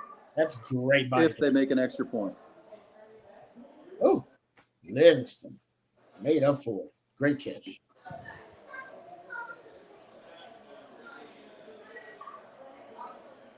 That's another touchdown pass for Arch Manning. He's got 2 touchdown passes, 1 touchdown run today, and is now thrown for 244 yards. A high majority of that to Ryan Wingo. Ryan Wingo at 169 yards receiving right now. And then they moved the pocket on his last touchdown to Livingston. It was play action. Yeah, play action. Yep, they like that in the red zone. All right, ain't as bad as it's been, guys. The Longhorn defense needs to get a stop here, but they've been on the field for almost 70 plays again. No Michael Taft. Obviously, Jeff Levy's gotten the rhythm going with his offense. Can you get a stop? You've already allowed 31, but if you can keep it there, you might give yourself a chance to make this a close game in the final stages. Good to see Oklahoma fan Jacob S. checking in. Says out of bounds. Sorry, you might want to sit this one out after today, but happy you're here. While we're on coaching changes, Oklahoma fans in the chat, who do y'all want as y'all's next guy? Because that's coming. Y'all are going to lose the next 2. Then you got to beat Brian Kelly to save your job. So that is possible. Well, and that goes back to the Texas situation. If there is a chance that Sark would want to move off to the NFL, I mean, Texas, you put Texas in the mix in Oklahoma, and then, there's Brian Kelly loses A&M tonight. That LSU could be, is this the place you want to be in a market with, 15 vacancies in college football? I would say my first call would be Dan Lanning at Oregon and see if you would pry him away from there. But does he want to do that? I don't know. But that's kind of the side I was on with Sark is, send a message above to, you don't want to be. Don't let me walk away because you're going to have to find the coach. I don't know. I'm just trying to read the tea leaves here, but that's a lot of vacancies with a lot of good jobs that you get into bidding wars for the top coaches. Yeah, look, and I got bad news for Florida or Penn State. If the Texas job opened up and they don't already have their guy, they move down a spot. Yeah, that's the reality. Look, and I said this in the pregame. Jeff and I were talking about it. If Sark decides to move on, if an NFL team would actually hire him, that the Texas job is it's even a better job now than when Sark took it. And look, Sark gets a lot of credit. He got the 2 straight college football semifinals. He helped bring Texas back, coinciding with the NIL. But Texas in the SEC now. Texas has shown recent success in what it can become. So this job, it looks even more appealing. When Sark took it, it looks more appealing now than it did then because Texas is now officially in the SEC. They've had success in the SEC in year 1. They're showing the ability to go recruit in Georgia and Florida. This is a really, really, really good job. It already was. Now it's even better. So if this job opens up, there's going to be some big boy names that want this gig. Agreed. And that's why I said, my first call will be up to Oregon to Dan Lanning, and he was at Georgia on his way to Oregon. I think he's a really tremendous young coach and has SEC ties. But still, Longhorn fans, I don't think, even the big money, want to be in that conversation right now. They know they've got a pretty good coach in Steve Sarkisian who's done a great job, but that's just my thought. But at the same time, because I don't think no matter what happens here in the last 13 minutes, I don't know that they're going to make a coaching change unless Sark decides he wants to go and can find a soft landing spot somewhere in the NFL. But, that's not a known thing either. So a lot of questions. And most importantly, on our in-game watch along, we've got a 10-point ball game. Can the Longhorn defense get a stop? Our 4th quarter brought to you by Callahan's General Store since 1978. Going on 40 years now. They've been knocking it out right there as a family-owned and locally run company.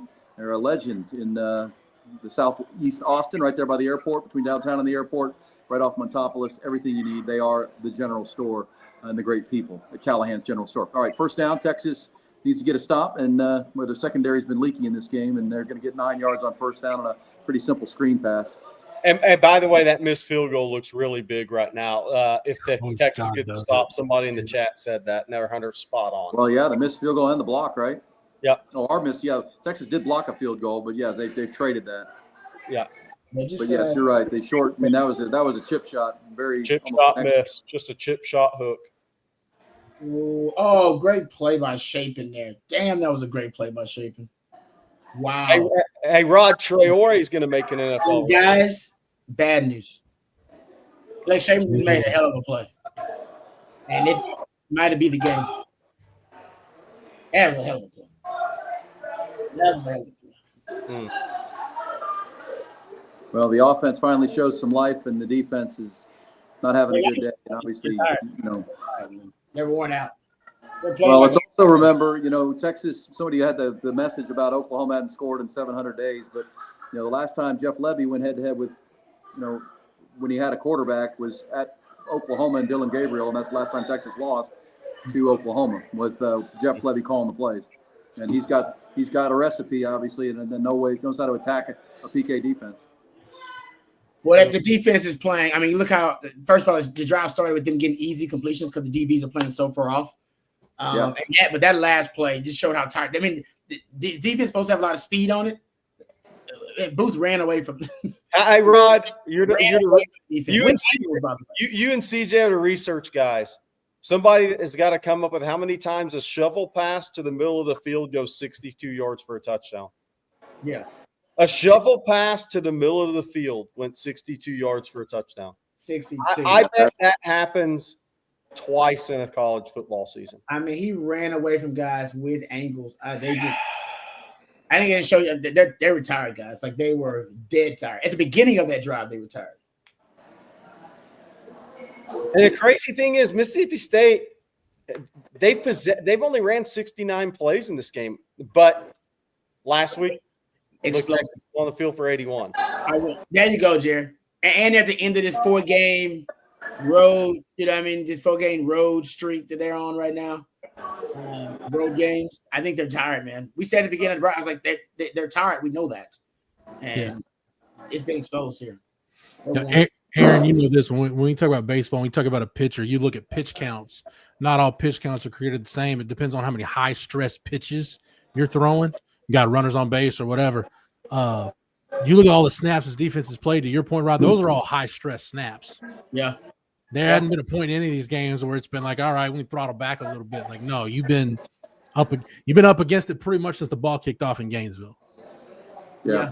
And especially when you throw in the emotional, and Rod's played in the game against Oklahoma. I mean, you come off that and then face 90 plays on the road to Kentucky, then have to get back on a plane and go face this team that likes to grind things out. And, the offense has 21 points, but their ineffectiveness, even that 2-play touchdown drive, kind of hurts the defense because they're right back on the field. I mean, you got to take points where you can get them, but they're not able to sustain drives. They have been more explosive today, but the inability to control the ball and, move the ball and not run the ball on third down is starting to show with this defense for 3 straight weeks now. Yeah, but this is just the beginning of it for the defense. Yes. So This Mississippi State offense is good, but you got great SEC offenses coming up. You got Vandy. You got Arkansas's legit offense. You got A&M. Georgia's offense looks pretty good right now. So that's my concern, is that going forward, in addition to what you're doing now, if you don't put together, like you said, some ability to control the ball, control the game, those could be some ugly games as well for your defense. And like I said, the defense, in my opinion, it's been exposed. I think people now know what works against the Texas defense a little bit. Well, it's 3rd and 2, so it won't be a run. Oh. If it's a run, it may score. Mississippi State guys might look at each other with shock and dismay. Oh, gosh, we got to run the route past the line of game. Oh, man. Well, they got to go for this, guys, obviously. I mean, there's all right. But I think if, we start this back, and you guys are right about the defense and the pitch count and the wear down, that was my biggest factor and worry going into this game. And it just played out exactly, as I confirmed, where it was worried. But to the point of I just lost my train of thought of what I was going to say. Got to go for it here, though. Got to get this. Oh, yeah. They went for it. You're about to get boat raced in freaking Starkville.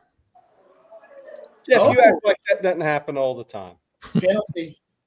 Oh, wow. Penalty. Wow. Got him. Look at that. Keep hope alive. Wow. Yeah, well, you just said it, Jeff. I mean, this drive right now is about respectability. You don't want to have to lose for the first time to a team in 15 games for that team in SEC play, but get blown out. I mean, you want to make a fight to the end here, but that's going to be very helpful. The penalties on Jere Bledsoe, by the way. Oh, boy. Hip-hop Jere. Oh. Ooh. By the way, Bama and South Carolina are 22-all with 42 seconds to go in the game. Bama just scored, but they're reviewing it, right? SEC. Looks like he went out at the 3.5, maybe.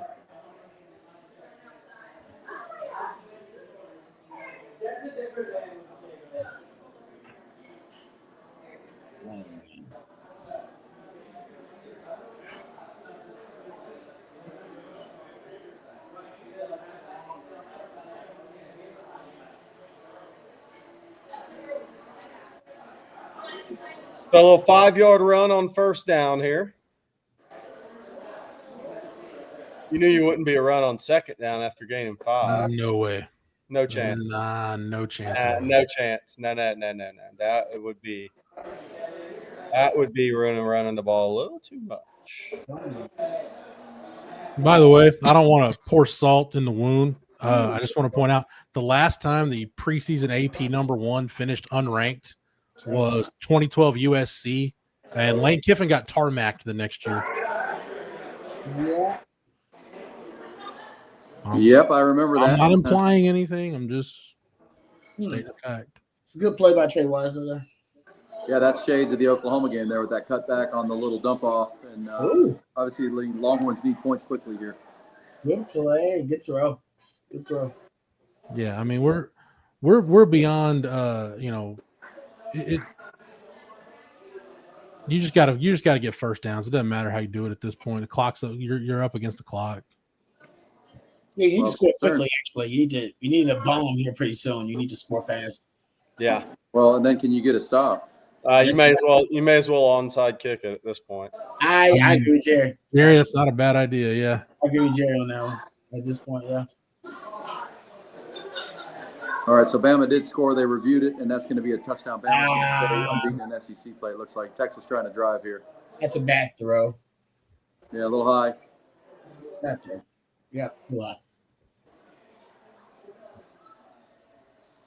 Man, they're giving me space too. All right, gentlemen, let's go. Don't have much time. The clock is stopped. That's good, but they got to tick, tick, tick. Oh, Mosley. All right, Longhorns get a quick score. Arch Manning to Emmett Mosley, the Stanford transfer. There's your guy, Jerry. Hey, somebody predicted it this week in the chat. Arch was going to throw for 300. I don't think anybody at Mississippi State going for 40 plus, but Arch is going to hit 300. Yeah, I will say technically this could be a breakout performance for your offense because you are at 28 points. So technically, and by the way, the last one, target to bunch. I'm not gonna say it works, but it works. Target to bunch. What the hell you waiting on? Do it more. Yeah. All right. So again, for Longhorn fans, I mean, 28 points is like Christmas, but the defense has allowed a 40 burger, and can you get a stop? That field goal that Mason Shipley missed, the chip shot, really looming right now. If you can get a stop with a team defense that looks very tired, but do they have one last stand here? Still plenty of time, guys. 10 minutes to go is forever in a football game. I don't think you guys heard what I said on Coffee and Football Friday morning, but I jokingly said if Texas scored 31 points on offense, I would take the whole pack of joy mode and see what happens to my body. Oh, no. And this might actually happen. This is bad. If it wasn't for that missed field goal, Jerry, you'd be there. This is bad. This is really bad. Oh, that's bad. Oh, yeah, you're in trouble, Jerry. I'm going to end up in the hospital. What do you have to take a whole package of? Joy mode. Oh, boy. Man. Well, let me remind our audience and you guys that our On Texas Football Watch Along, in addition to our friends at Callahan's General Store and Driven Auto Sales and Progress Coffee and Beer, is also brought to you by Tito's Handmaid's Vodka, America's favorite vodka for a reason, known for great vodka, giving back and doing good for dogs, distilled and bottled by Fifth Generation Incorporated, Austin, Texas. 40% alcohol by volume. Savor responsibly. And if you're drowning sorrows, if the Longhorns can't come back in this game, do it safely. And so Jerry's going to be on 4th and long. That's funny. Right? Seriously. Jerry's I just have this like weird feeling that the authorities will find Jerry with like double fisted mayo corn dogs and an empty packet of Joy Mode on the floor. I think my heart's literally going to like explode out of my body. Yeah, I'm gonna need y'all to read instructions on that. I can't have Jerry doing that because that can't be safe. It can't be medically. That's got to be ill-advised.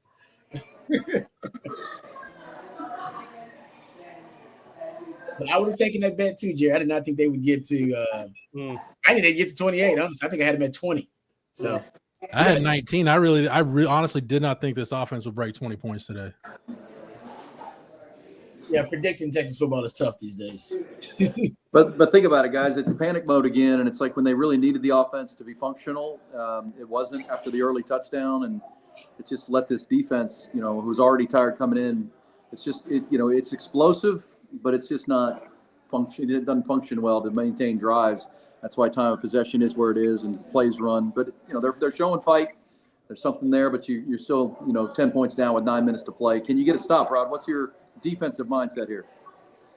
I think you got to take some chances. Honestly, the bend but don't break thing is not working if you're PK. So I think they obviously I think want to run the ball early on. So if I'm PK, man, I might load up or maybe even run blitz early on. You need to get some pressure on Blake Shapen, get the ball out of his hands if they want to throw it. I mean, look, you got to blitz. You got to blitz. You got to bring it. You got to bring it and try to get tip ball interception to get a strip sack. At this point, I mean, if you give up an 80, 75-yarder, you got to be aggressive, super aggressive. Yeah, I agree. And I say that, but there's still 9.5 minutes to go. So if you're successful on first down, you still got 3 timeouts. There's 9.5 minutes to go. I know I'm talking like the game's not over, and I know where the chat's at, but technically, if you get a 3 and out some way, somehow, then I mean, you never know what happens. And the pressure starts to fall in Mississippi State if you go score. Yeah.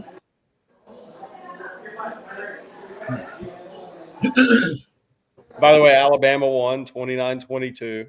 That guy's a great football coach, man. Got to win ugly. They can win ugly. All things equal, I think he's the best in the country. He's really he's definitely in the conversation. I agree with that. Him, Kirby, in that conversation. I think Signetti got something to say about it soon. Signetti's a hell of a coach.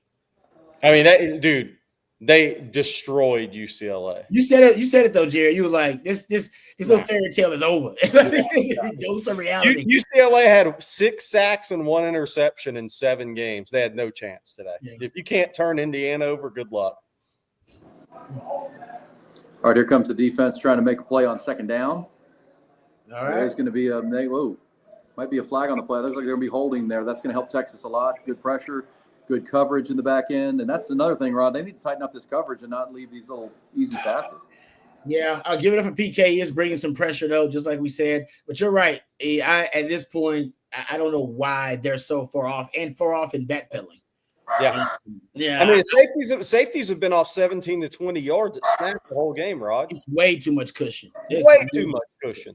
Yeah. I think they're a little scared because of the up-tempo, and they're just thinking, hey, I just don't want to screw up and let anybody behind me. But at this point, you're giving up cupcake plays at this point. I mean, it's pitch and catch. It's 7-on-7 out there sometimes.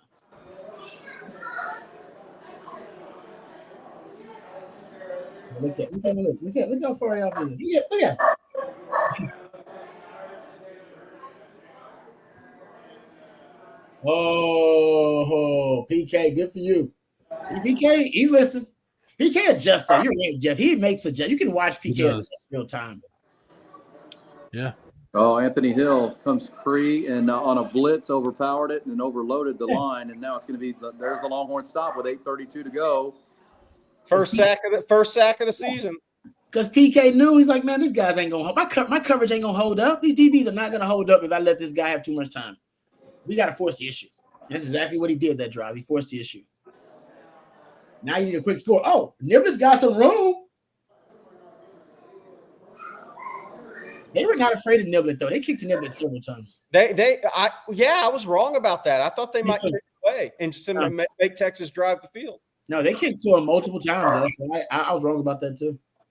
It's interesting, though. They're kicking it to him right down the middle, too, guys. Like, if you look at Texas, their big returns have all been sideline returns. Yeah, they're right. Actually kicking it. They're just kicking it down the middle of the field.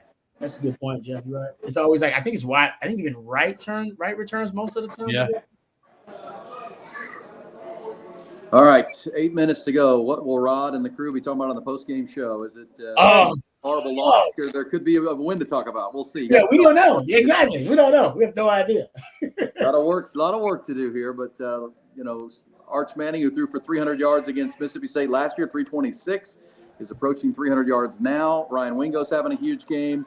They aren't running the ball at all, but they are trying to hang around. That corner from Mississippi State, Jones, is a real deal. He's really good. Man, he's so damn good.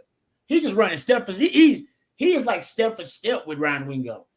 So now Mississippi State needs to get a lot more aggressive blitzing again. They got to bring it. They got to bring it on their end too. Yeah, because they're getting torched now a little bit. Yeah. Yeah, good defense. They took a shot. Now it's second down. And where's targets to bunch here, Rod? And let's get some I agree. Scramble drill all day with man. All right, 34. Not that it matters. It's 4-down territory, obviously. You're going for it here. Not that it matters. You don't get enough possessions with the 10-point deficit. And as a chat member had to say, that field goal for Mason Shipley missed is really, really looming as a big one. Yes, it is.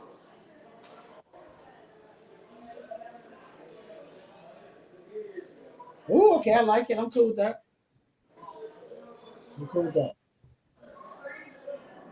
The shot bounce. Man.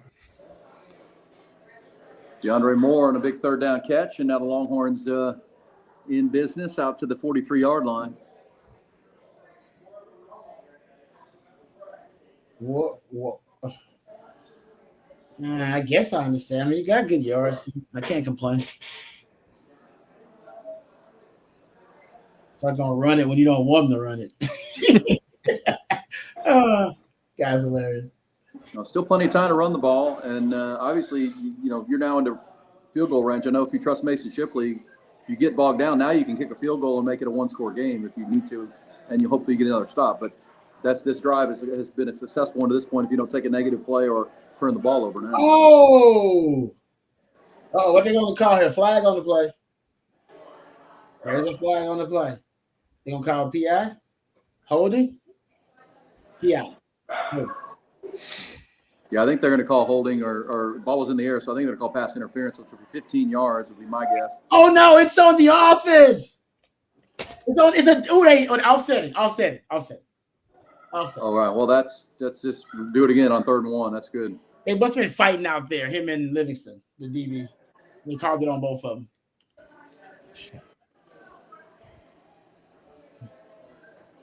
All right, so it'll be 3rd and 1. It's 2-down territory, no doubt.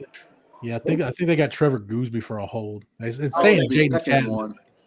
Be 2nd and 1 because the penalty's offset. Yeah, the interior held. So, because that would have been pass interference, but the offensive line holding made it offset and negated the play. Oh. But Texas will take that right now. Didn't go backwards. They need to go forward here on a big 3rd down. Oh. Aaron Gallette's having a hell of a game. Yes. Yeah, he is. Him and Brendan Thompson having a hell of a game. Well, I always thought, remember, he was hurt when he came in from Teague and just you remember playing basketball, don't you, Jerry? Unbelievable athlete. He had that horrific knee injury and missed his whole senior year. I mean, for a guy that was a run and jump athlete and explosive, it was going to take him some time to get over that one. Well, and then he's at Texas where there's Anthony Hill and LaFau and Ty Anthony Smith and just a lot of good players at his position. So you understand him. All right, good play by Sark. That's a first down. Nice play design. More for Trey Wisner. Nice and safe. Roll the pocket. Longhorns in business now from the 19-yard line. With it's one of those plays you wonder why you didn't see it earlier. You're like, why didn't I see that play? Agreed. In the second quarter. Well, I do think Mississippi State's defense getting a little tired too, guys, because their pressure is not nearly what it was earlier. That I agree with too. And the offensive line holding up better, giving the time for these plays. And I had to throw that wheel route to Trey Wisner. Wheel route, yep, it was open for a second, a little late, a little high. If he throws that, guys, when he cleared the linebacker, it would have been, he said there could have been a completion there. He just waited. Yeah, half a second. All right, Sark, where's your money plays? Dial it up.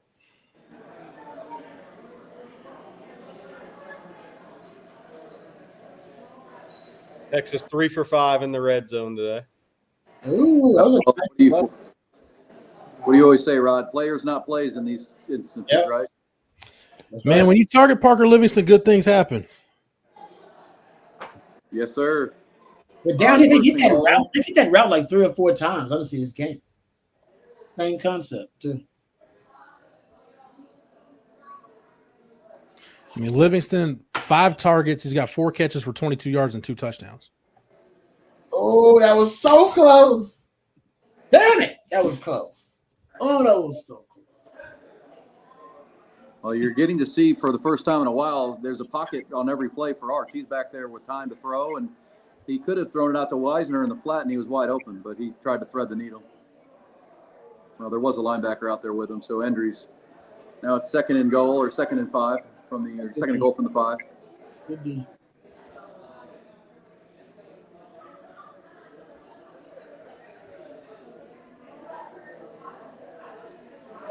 Oh, that's the pocket. Yeah, they brought pressure that time. They hadn't for a while, and 2 down Terry. Well, would you kick a field goal here, guys? If you don't get it, I think you have to. I think you have to. You won't be down here. You need the points. You need some points out of this. You can't leave without points. Yeah, you can't get greedy here. You're in field goal range. You'd like a touchdown, but you need both. So you get one or the other now. If you try to go for it on 4th and you miss it, the game's over. The game's over. You got to kick the field goal. You got to kick the field goal.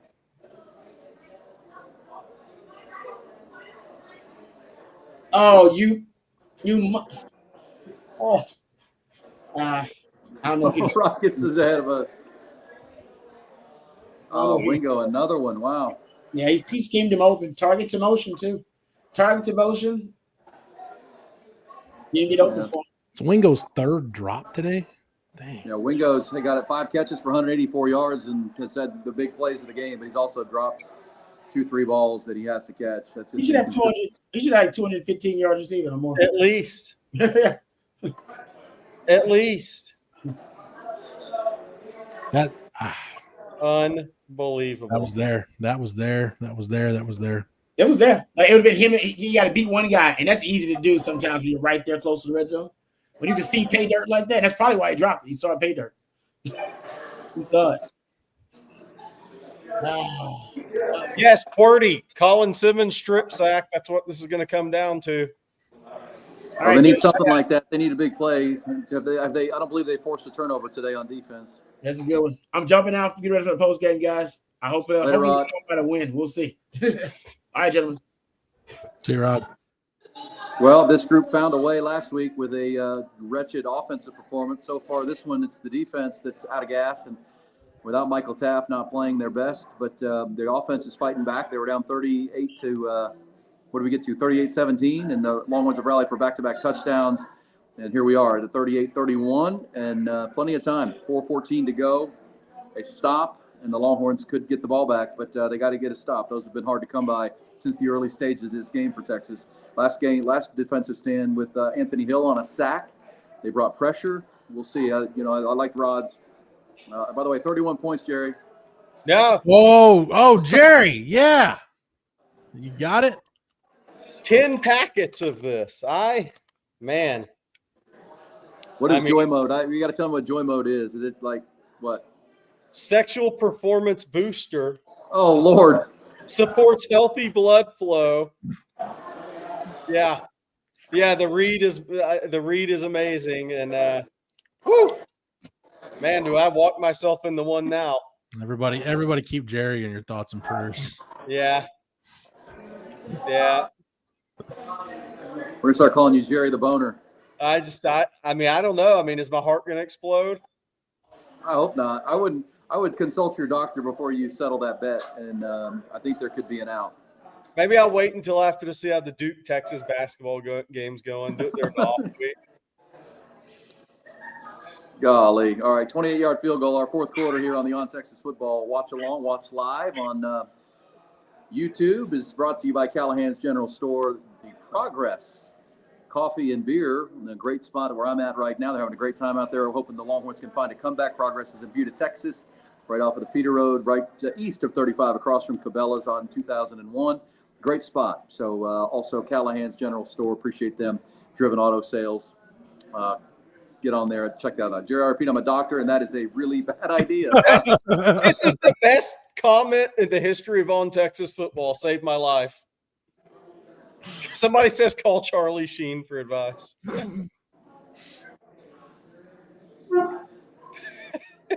Mix it with mayonnaise. You'll be good. Oh.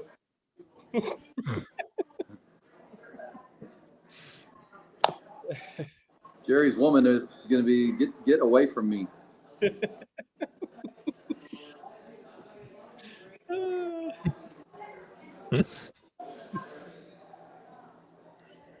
Well, at least we're having some fun. The second half have fun. It's been more fun than the first half, Jeff. I mean, however this goes. Yeah, I mean, look, the fact that we're sitting here with 4 minutes to go and Texas has a chance. Yeah.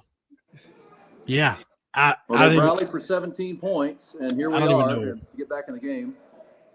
I can't believe they just returned the kickoff. What are they doing? So you're going to run 5 seconds off? Yeah, and they're going to give the Longhorns. It's only they've got the ball at the 13-yard line. How much of college football decision making makes sense anymore, guys? Not a heck of a lot. Going for it on fourth downs in your own territory with leads, and Texas didn't make them pay, because that's another thing I think about is that when they got that stop and didn't move the ball, they don't win this game. That was crushing in the third quarter after they stopped them in midfield on a fourth down play. Got to have pressure. Got to bring numbers. That's all I know.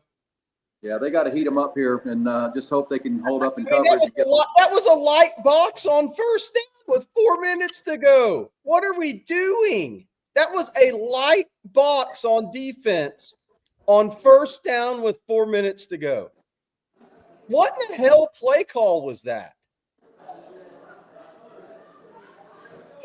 Not ideal is what I'd call it. What in the hell was that?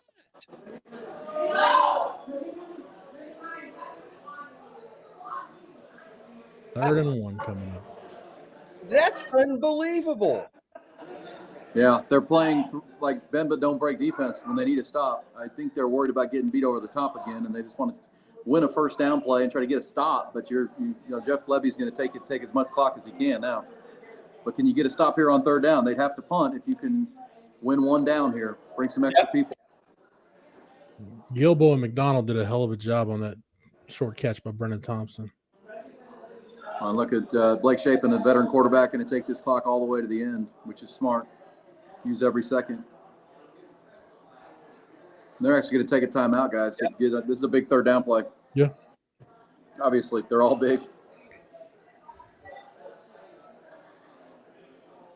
I can't believe he ran a light box on first down with 4 minutes to go.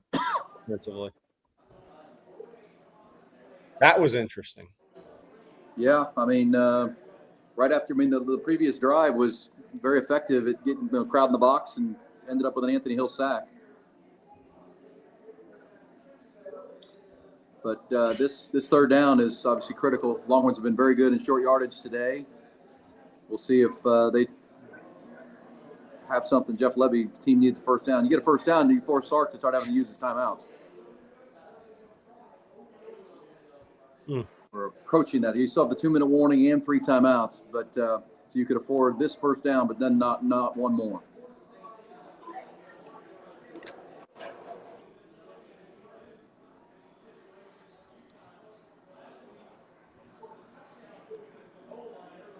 Quarterback run is not going to get there, and the Longhorns are going to get the ball back, guys. Great job. Great defense. Lost a yard, so 4th and 2. All right, so they're going to probably punt this ball right before the 2-minute warning. Longhorns will get the ball back, needing a touchdown with just under 2 minutes to play and 3 timeouts. Could be possibly going to a second overtime in back-to-back weeks, but great defense. You know, Mississippi State's tried to run up the middle on these 3rd and 4th and shorts, and this time they try to go wide, and the Longhorns are ready for it. It's a hell of an effort there by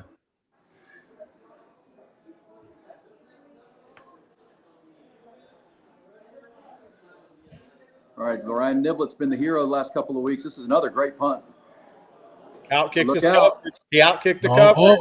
Look out. Look out. Boom! Look out. Boom! Outkicked the coverage. He out-punted the coverage. Are you kidding me? I can't believe that. This is Wow! what in the hell am I watching? The What Longhorns, am I if they watching, make an extra point, they'll guys? have- This is unfreaking believable. Well, Wow. Ryan Niblett, man, is going down into Longhorn lore, especially if they can win this game. Jeff Levy can't believe it. Longhorns, right.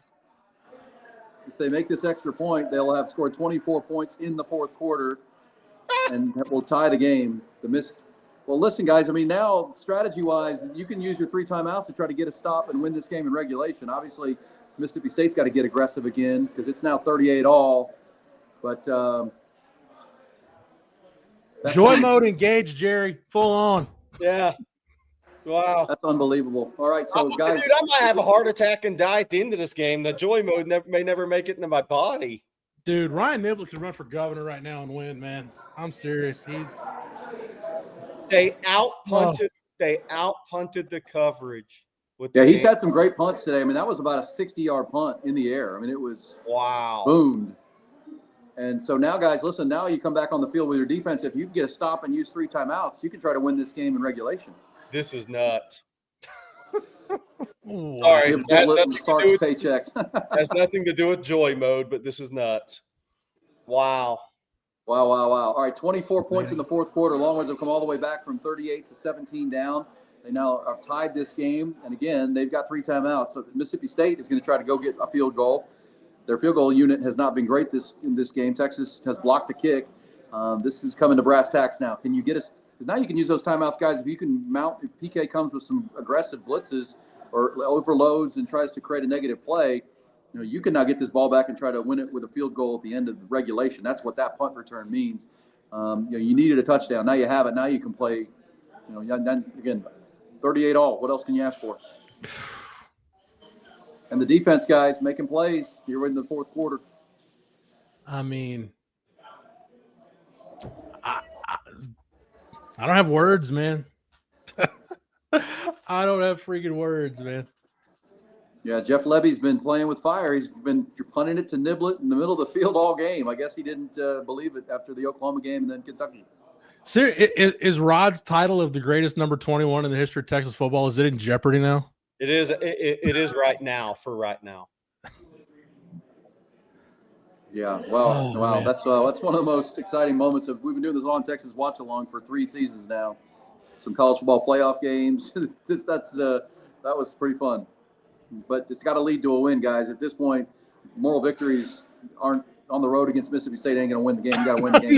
No, we're not doing that. What's that?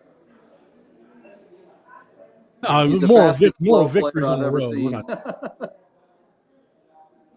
Hey, Jerry, Ryan Niblett, Aldine Eisenhower, right? Great high school player. Yep. Eisenhower played a bit of everything, jack of all trades. Team wasn't really good. They didn't have the enrollment. They didn't have the numbers they used to have there. They had some really good teams in the 90s, early 2000s. He played running back, receiver, quarterback, safety, punter, punt return man, kick return man. He pretty much did everything he could do to try to get a win for Eisenhower. Then he ran on the track, obviously put up some in the 10.5s, but a heck of a competitor. And one thing about him is, he stayed when a lot of players would have left Texas or that situation he was in. He stayed, and he is. And that's why it's so cool to see that a guy stayed and you see good things happen when he was recruited into the portal by G5 saying, come over here and catch 40 for 500. He was recruited in. I think he even said something like that when people tried to get him to jump in the portal. But he stayed through some tough times for him, and he kept his belief. And he's the culture warrior guy. Well, and this is you have a Mississippi State team, let's remind you, that is having nightmares because remember they had the Florida game won and coughed it up late. They had the Tennessee game won and lost in overtime. So, and they lost the Arizona State game, or they beat Arizona State in a close fashion. But this is a team that has got to be feeling the pressure. Texas, that's what I'm saying. If Texas can bring some heat here, Colin Simmons needs to go make a play. Anthony Hill, somebody make a play, and you can try to win this game without going to overtime for a second straight game. Obviously, you can't give up points here, though. That's trying to accomplish two things here. But you do have 3 timeouts if you can win first down, and they're going to get 3 yards on first down. Do you use timeouts if you're Sark here?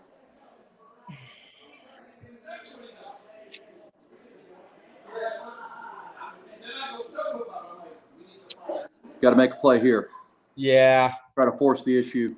Yeah, I think you can see where you're at in third down. Yeah, you don't want to extend the game for them either because you got. No, you don't want to extend the game for them. So now third and 4. Third and 4. Third and 4. Obviously, if you can get a stop here, you use the timeout. But incompletion would stop the clock. First down would stop the clock for a brief until they reset the ball. So Longhorns, this is a huge play. Obviously, you get a stop here, you get the ball back. Yeah, and they've got to know what to do with Ryan Niblett here, and they're going to bring pressure. It looks like, at least simulate it. Got to cover up. Yeah. Well, they're bringing pressure, Jerry, yet they're playing 10 yards off the ball. That doesn't seem to make sense to me. Yeah, it's hard. I mean, you bring pressure, but play soft coverage behind it, and then it becomes, can you hit the timing of a slant throw? I mean, that's really what it comes down to. Yeah, I mean, I know Rod would be yelling. I'm sure he is right now. I don't know why they're playing so far off. I mean, now they're going to get a field goal. They're going to get a kick at it. Yeah, they got 10 yards to that being the case. Longhorns need to create a negative. They got to tighten up the coverage. They got to get up and play some bump and run and risk getting beat over the top at some level. But you got to force this. They can't just let them pick you apart down the field. This is what Kentucky did last year, or last week, I should say.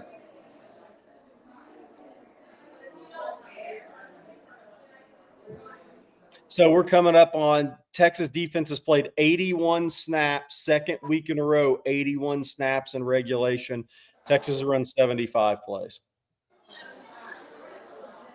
That's a lot of snaps back-to-back weeks on the road. With Vanderbilt coming next week, but you got to get to that. Okay, here's quarterback Drun. It's going to be another third down. Huge play here.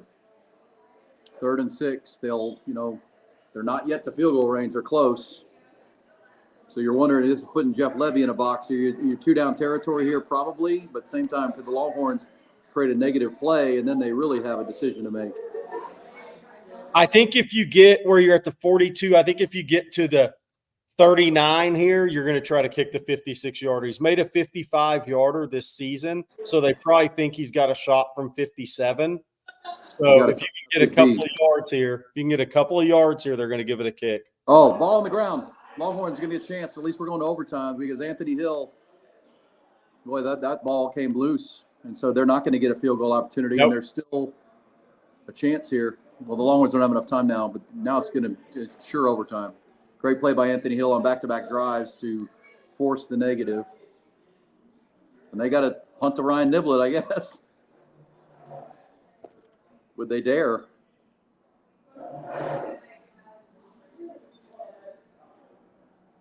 Texas A&M LSU is underway, by the way, in Baton Rouge. Winners today in the SEC include Auburn Ole Miss at Oklahoma, Vanderbilt at home, Alabama the winner. Texas and Mississippi State going to go to overtime potentially, and LSU will play Alabama tonight. And about to begin. By the way, assuming nothing crazy happens and you go to overtime, shaping a QB run game. We'll see what he's got, if that's still an option. He's gimpy right now. Well, overtime on the road. I mean, if you're Texas, you feel like you have all the momentum, having outscored this team 24-7 in the fourth quarter, and the 7 for Mississippi State came early on that shovel pass up the middle that went for the touchdown. That's what separated the game, and now Texas is I think this is smart. Don't punt the ball, just run it, get it down to about 8 seconds. Play you give Texas, because Texas has timeout. Texas has timeout, so they can stop the clock. Yeah, we'll see what Levy does here. This is risky. Would he back up and pooch punt it? I don't know. I mean, that's what I would do. Yeah. If I got a guy who can pooch punt it, because that's going to take a lot of clock time with your Longhorns not having anybody back. Yeah. That's dicey.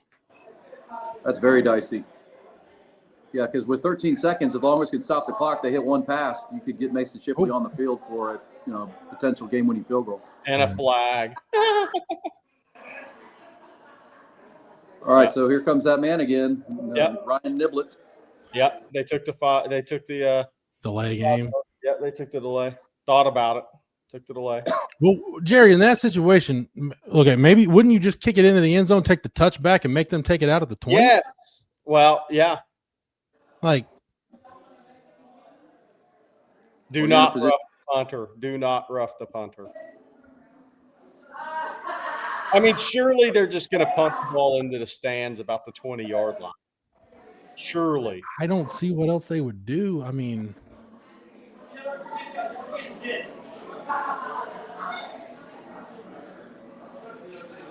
if they kick this away, special teams coach may not make it to the post-game press conference.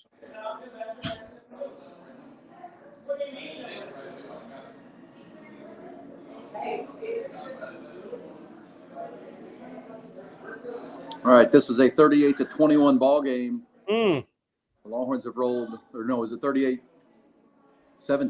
Trying to remember the score clock and the score progression here.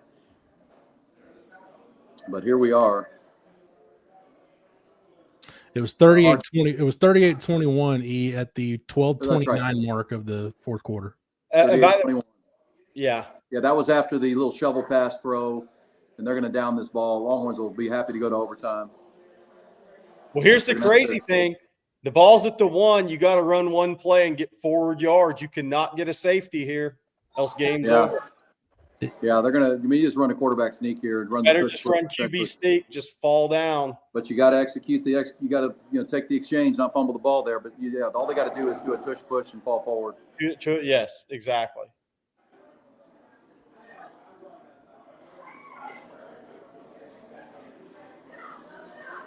Well, for the second straight week, the Longhorns look like they're going to overtime. They won last week after a goal line stand and then a Mason Shipley field goal and saved their season. And now here they are with a 24-point fourth quarter. And if they can bleed out the last 3 seconds of this clock, they're going to be back in overtime again. I don't want to throw the ball because I don't want to risk getting a holding penalty. Even if you're saying, hey, just take it and chunk it, I don't want to risk getting a holding penalty in the end zone and getting a safety. No, that's the right play. Tush push, fall forward. Find a little crease if you're arch, and that's what they did. So the clock will run out. Okay. Well, extra football for the second straight week, guys. How's your blood pressure, Jeff? And I'm so out of words for this team in this season. I don't even know anymore. Well, if they were able to win this ball game, if last week was a culture win, what is this? I mean, this is it's not pretty, but 38 points. And last week it was the defense saving the offense and the special teams. This week it's the offense bailing out the defense, which allowed 38 points. But now the special teams and offense have come to play. This would be some kind of win, guys. I know it would still come with the controversy with Sark and the Diana Rossini tweet, and no one's going to give him a chance against Vanderbilt. But this team's finding a way right now, at least to make this a ball game. This would be one for the books here. Would be nice if Mason Shipley won this with a field goal after missing the chippy earlier. in the game. It would be nice if he had a chance to redeem himself and win it with a field goal. 2 weeks in a row, by the way. Ryan freaking Niblett, man. I can't believe they out-punted the coverage on that play. Wow. I mean, that's 2 weeks in a row that teams have just gifted a Texas offense. Now, Texas has got it going late in this game, but gifted a Texas offense an opportunity. Todd Lacey wants no field goal. I'm only talking if Kentucky misses a field goal and it comes down to like a Mason Shipley winner like it did last week. All right, Jeff, what do Texas defense has been on the field for 82 plays. Texas, Mississippi State defense, 76. In the red zone, somebody's getting in the red zone. Mississippi State's 4-4. Texas is 4-5. Time of possession is a wash, 30-01 to 29-59. Sacks, Texas 6, Mississippi State 5. TFLs, Mississippi State 12. Texas 8. I think the first downs for these teams are really going to be big in overtime. First down. Who gets the positive yards on first downs here? You do not want to get behind the chains out of the gate here. So those first down play calls and success are going to be really huge here. Penalties, Texas 8 for 56, Mississippi State 6 for 31. What's the rushing yards? Texas has running backs have 20 carries for 61. Texas 30 for 52 in the game. Mississippi State is 42 for 92 in the game. Their running backs have 27 for 102. Yeah, Blake Shapen and Arch Manning have combined for over almost 800 passing yards. Yeah. So the two quarterbacks in this game they've gotten the hell beat out of them today. Yes.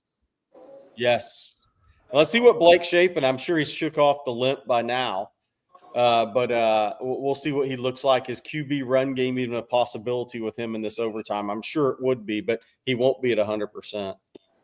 By the way, Stanford's up 7-0 on Miami midway through the second quarter. That's unbelievable. Captain Andrew Luck leading the troops, Jerry. It's unbelievable. Yeah, people forget about that job. Remember, Frank Reich took that job as just kind of an interim thing, so that job's available too. All right, Mississippi State won the toss. Texas will be on offense first. Michael Tapp out there as a captain with a cast on his left hand.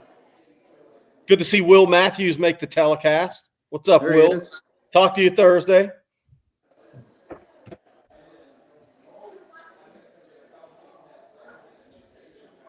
All right, here we go. Longhorns in overtime for the second straight week. They have the ball. They got the ball second last time and ended up kicking a field goal because they got a goal line stand on Kentucky, and Mark Stoops did not kick a field goal. And that's all the Longhorns needed then. I mean, I said it before, man, this is your season right here. And I'll say this again, Longhorn fans are down on where their team is right now, but Mississippi State loses games like this. This is why they've lost 15 in a row. They've been in games, but they have some scars, guys, from the Florida game, the Tennessee game, and so Texas has to have the psychological advantage because they were just in an overtime and found a way. Mississippi State has let a big lead get away, and this is why they've lost 15 consecutive SEC games. I do think it's important to get positive yards on this first down. Oh my gosh, sorry, having to call timeout. Whatever happens, you do not want to get behind the chains here. You already used your timeout. What the heck? Wow, already a timeout. Why? That is coming out of a timeout. You got to use a timeout. That's never good. What in the heck?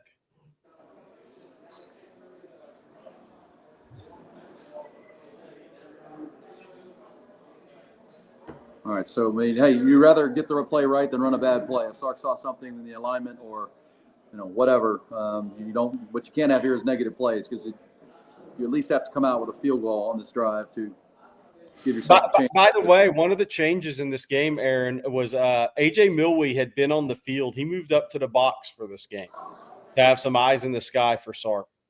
Oh, wow. Yeah, that's good. Good piece of info. Did he move during the game or at the beginning? No, before at the beginning of the game. So that was a change they made this week. All right, Arch Manning with a scramble for 12 yards on the first play. And is he okay? He's going to get up. Might have had the wind knocked out of him. Feels like, but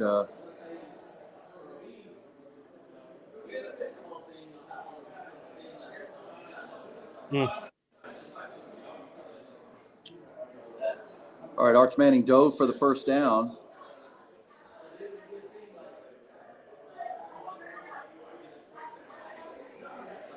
I think he took a shot like to the back. Yeah, he got hit from the front and then from the backside and went down pretty hard there. That did not. His eyes look closed when he tried to get up. I mean, oh God, that does it. Oh yeah. Yeah. Jesus, that doesn't look good. No. All right, Matthew Caldwell is the backup, of course, but that might be it looks a little bit like the Ohio State hit last year in the Cotton Bowl, guys. It does.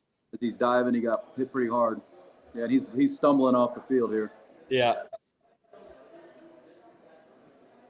Yep. Yeah, I think Matthew Caldwell's gonna have to finish this game, guys. That's not good. No. Well, and maybe with concussion protocols as they are, I'm not going to diagnose him, but that's what that looks like by the look on his face and then the assistance off the field. That looks like a bell-rung situation. Matthew Caldwell might be playing against Vanderbilt just because he wins or loses this game. Yeah. Yeah. I mean, there's that. Just when Arch was getting in the groove. Hey, running the football. All right, there we go. All right, Trey Wisner, and that's a good block up front. And this is part of why they went and got Matthew Caldwell, guys, because, he can just run the same plays or same offense as Arch was. Trey Owens wouldn't give you that. You'd lose the quarterback run aspect of the offense. Gooseby Gimpy getting up. But, hey, we're at that point in the season and in this game.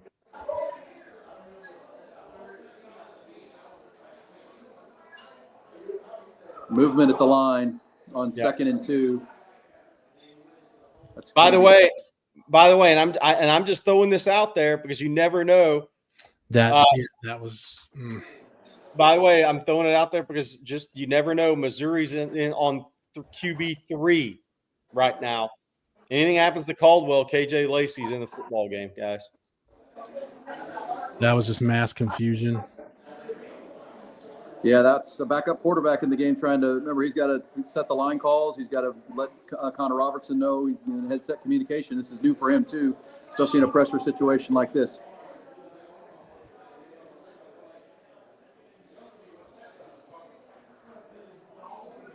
Fade route and coming in cold. Did he get it? They're going to call it incomplete. Emmett Mosley, a little bit long. Oh. That's tough. Guys, that's tough to come in, and I don't even know if he got a chance to throw a ball on the sideline. No, maybe one or two, maybe. Yeah.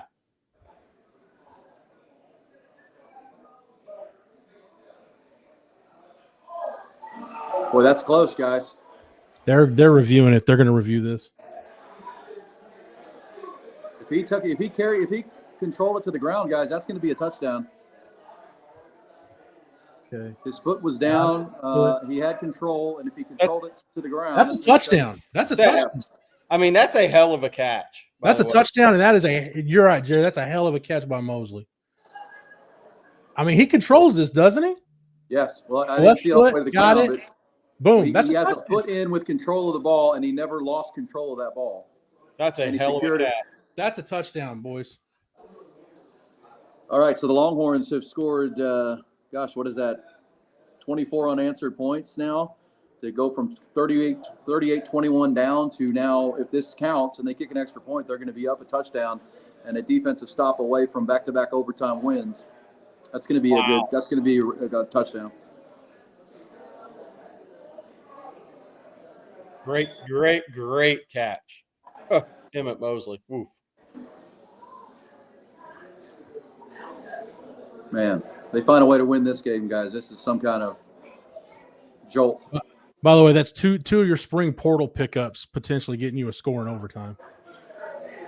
Yeah, I remember, and you guys can I know when the announcement of Matthew Caldwell coming to Texas. It was kind of out of the blue, but clearly they were looking for more of an athletic running type quarterback with some experience. AJ Milwee said in the preseason that they just felt like they were very young at quarterback and they needed an adult in the room kind of thing. And so Matthew Caldwell in from Troy most recently, but that was a nice throw, and I think it's going to count. That could be a game-winning catch if the Longhorns defense can make a stop. Because now obviously Mississippi State will have to score a touchdown.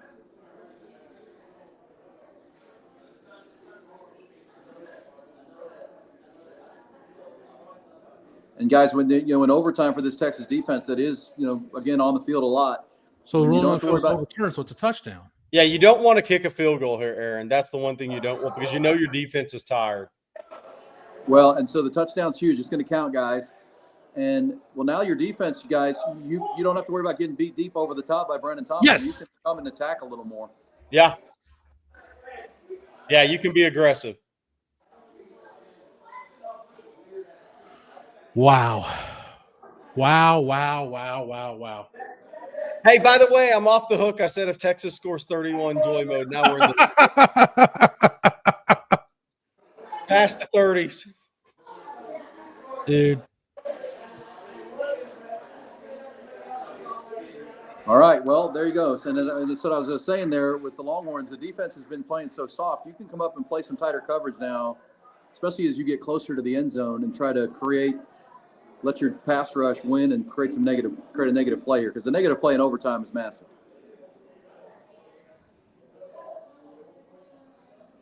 Can you imagine being a Mississippi State fan right now?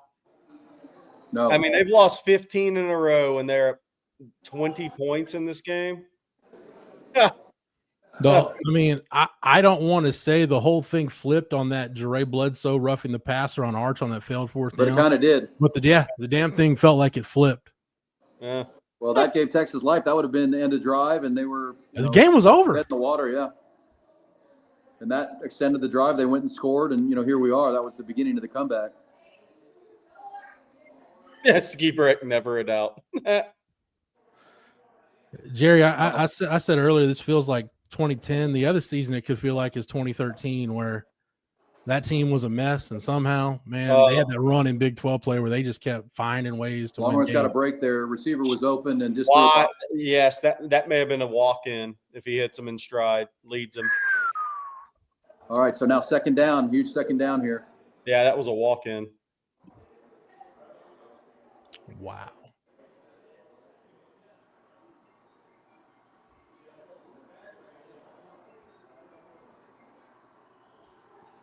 Yeah, Shapen just threw it behind him. Another incomplete pass, and the Longhorns are going to face 3rd and 10. It's two down territory, you gotta obviously. finish this off, man. You got to finish this off right here if you're Texas. The long arms of Ethan Burke changed the launch angle.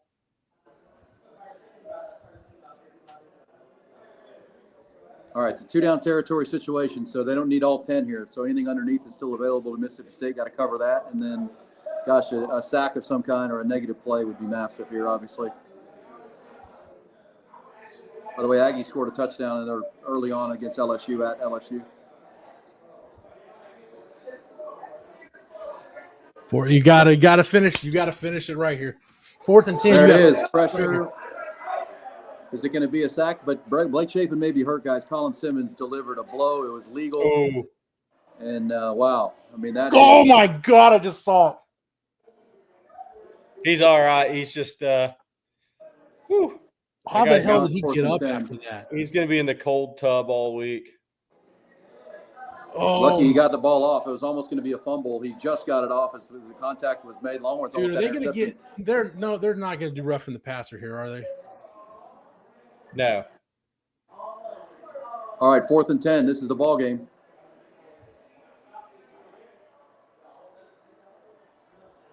Mississippi State false start.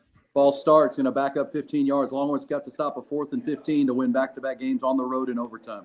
That was a hell of a win by Colin Simmons, and the slow-mo didn't look as bad, but still. Yeah, great hands on that. I mean, obviously Texas, this would be one of the greatest wins of the Sark era, but this would be an absolute meltdown by Mississippi State and Jeff Levy. Absolute meltdown, man. Aaron, wow.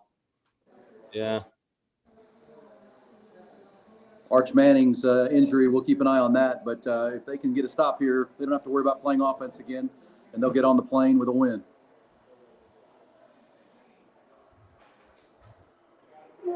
Another. They're melting down, guys. This is another illegal procedure, and they're going to be 4th and 20.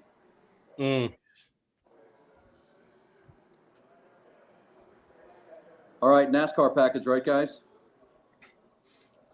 Levy's taking the timeout to stop the bleeding. Well, and you got to wonder how Blake Shapen's feeling right now after taking that, blindside blow from Colin Simmons. It was on his left shoulder, but that's got to still reverberate in his body. That was a full speed. Yeah. Hit This from a big is man. this is a good time for your safeties to actually be 20 yards off the ball. Keep everything. Yes. Keep everything in front of you here. But here, the main thing here is you just got to run to the football, because it's probably going to be something caught in the 10 to 12 yard area if they get what they want, and see if they can get a little run after the catch, because I know Texas will bring some sort of number at them, or Colin Simmons is going to get to them. Gosh, guys, if they get off the field here on 4th and 20, the debate will be which win was more unlikely, this one or last This one. This one. Easily This one. I don't know. Last week was pretty unbelievable based how bad the offense was. I mean, 8 first downs. Yeah, they're both. This team's got some guts to it. I will say all right, that. Here we go. Bringing extra people. It's going to be a potential sack, and Longhorns are going to end the game with a sack. Walk it off, baby. Ball is on the ground. That's Lance the ball game, Jackson. gentlemen. I don't know how the hell they did that, man. Hey, I don't know how the hell they did that. Hey, listen, that's one of the funnest broadcasts. Or it was miserable for 30 minutes, but it was as fun as last hour as I can remember. Thanks, guys. Awesome. On Texas football, we'll go straight to the Wow. Progress Coffee and Beer in Buda, Texas. Thank you. Callahan's General Store, Driven Auto Sales, and Driven Auto Service. Guys, that was awesome. You guys want any last thoughts before we shut her down, or are we? No, enjoy the post game. I don't know how many people have had how many beers or alcohol in this chat, but it's been fun. Love you guys. Well, what's the percentage of people that stopped watching and turned it off, that missed an unbelievable finish? And man, wild. Yeah, all right, guys, go take your blood pressure medicine. Have a great one. I got nothing else, man. Freaking hook 'em. Enjoy it. Later, guys. Thank you, Matthew.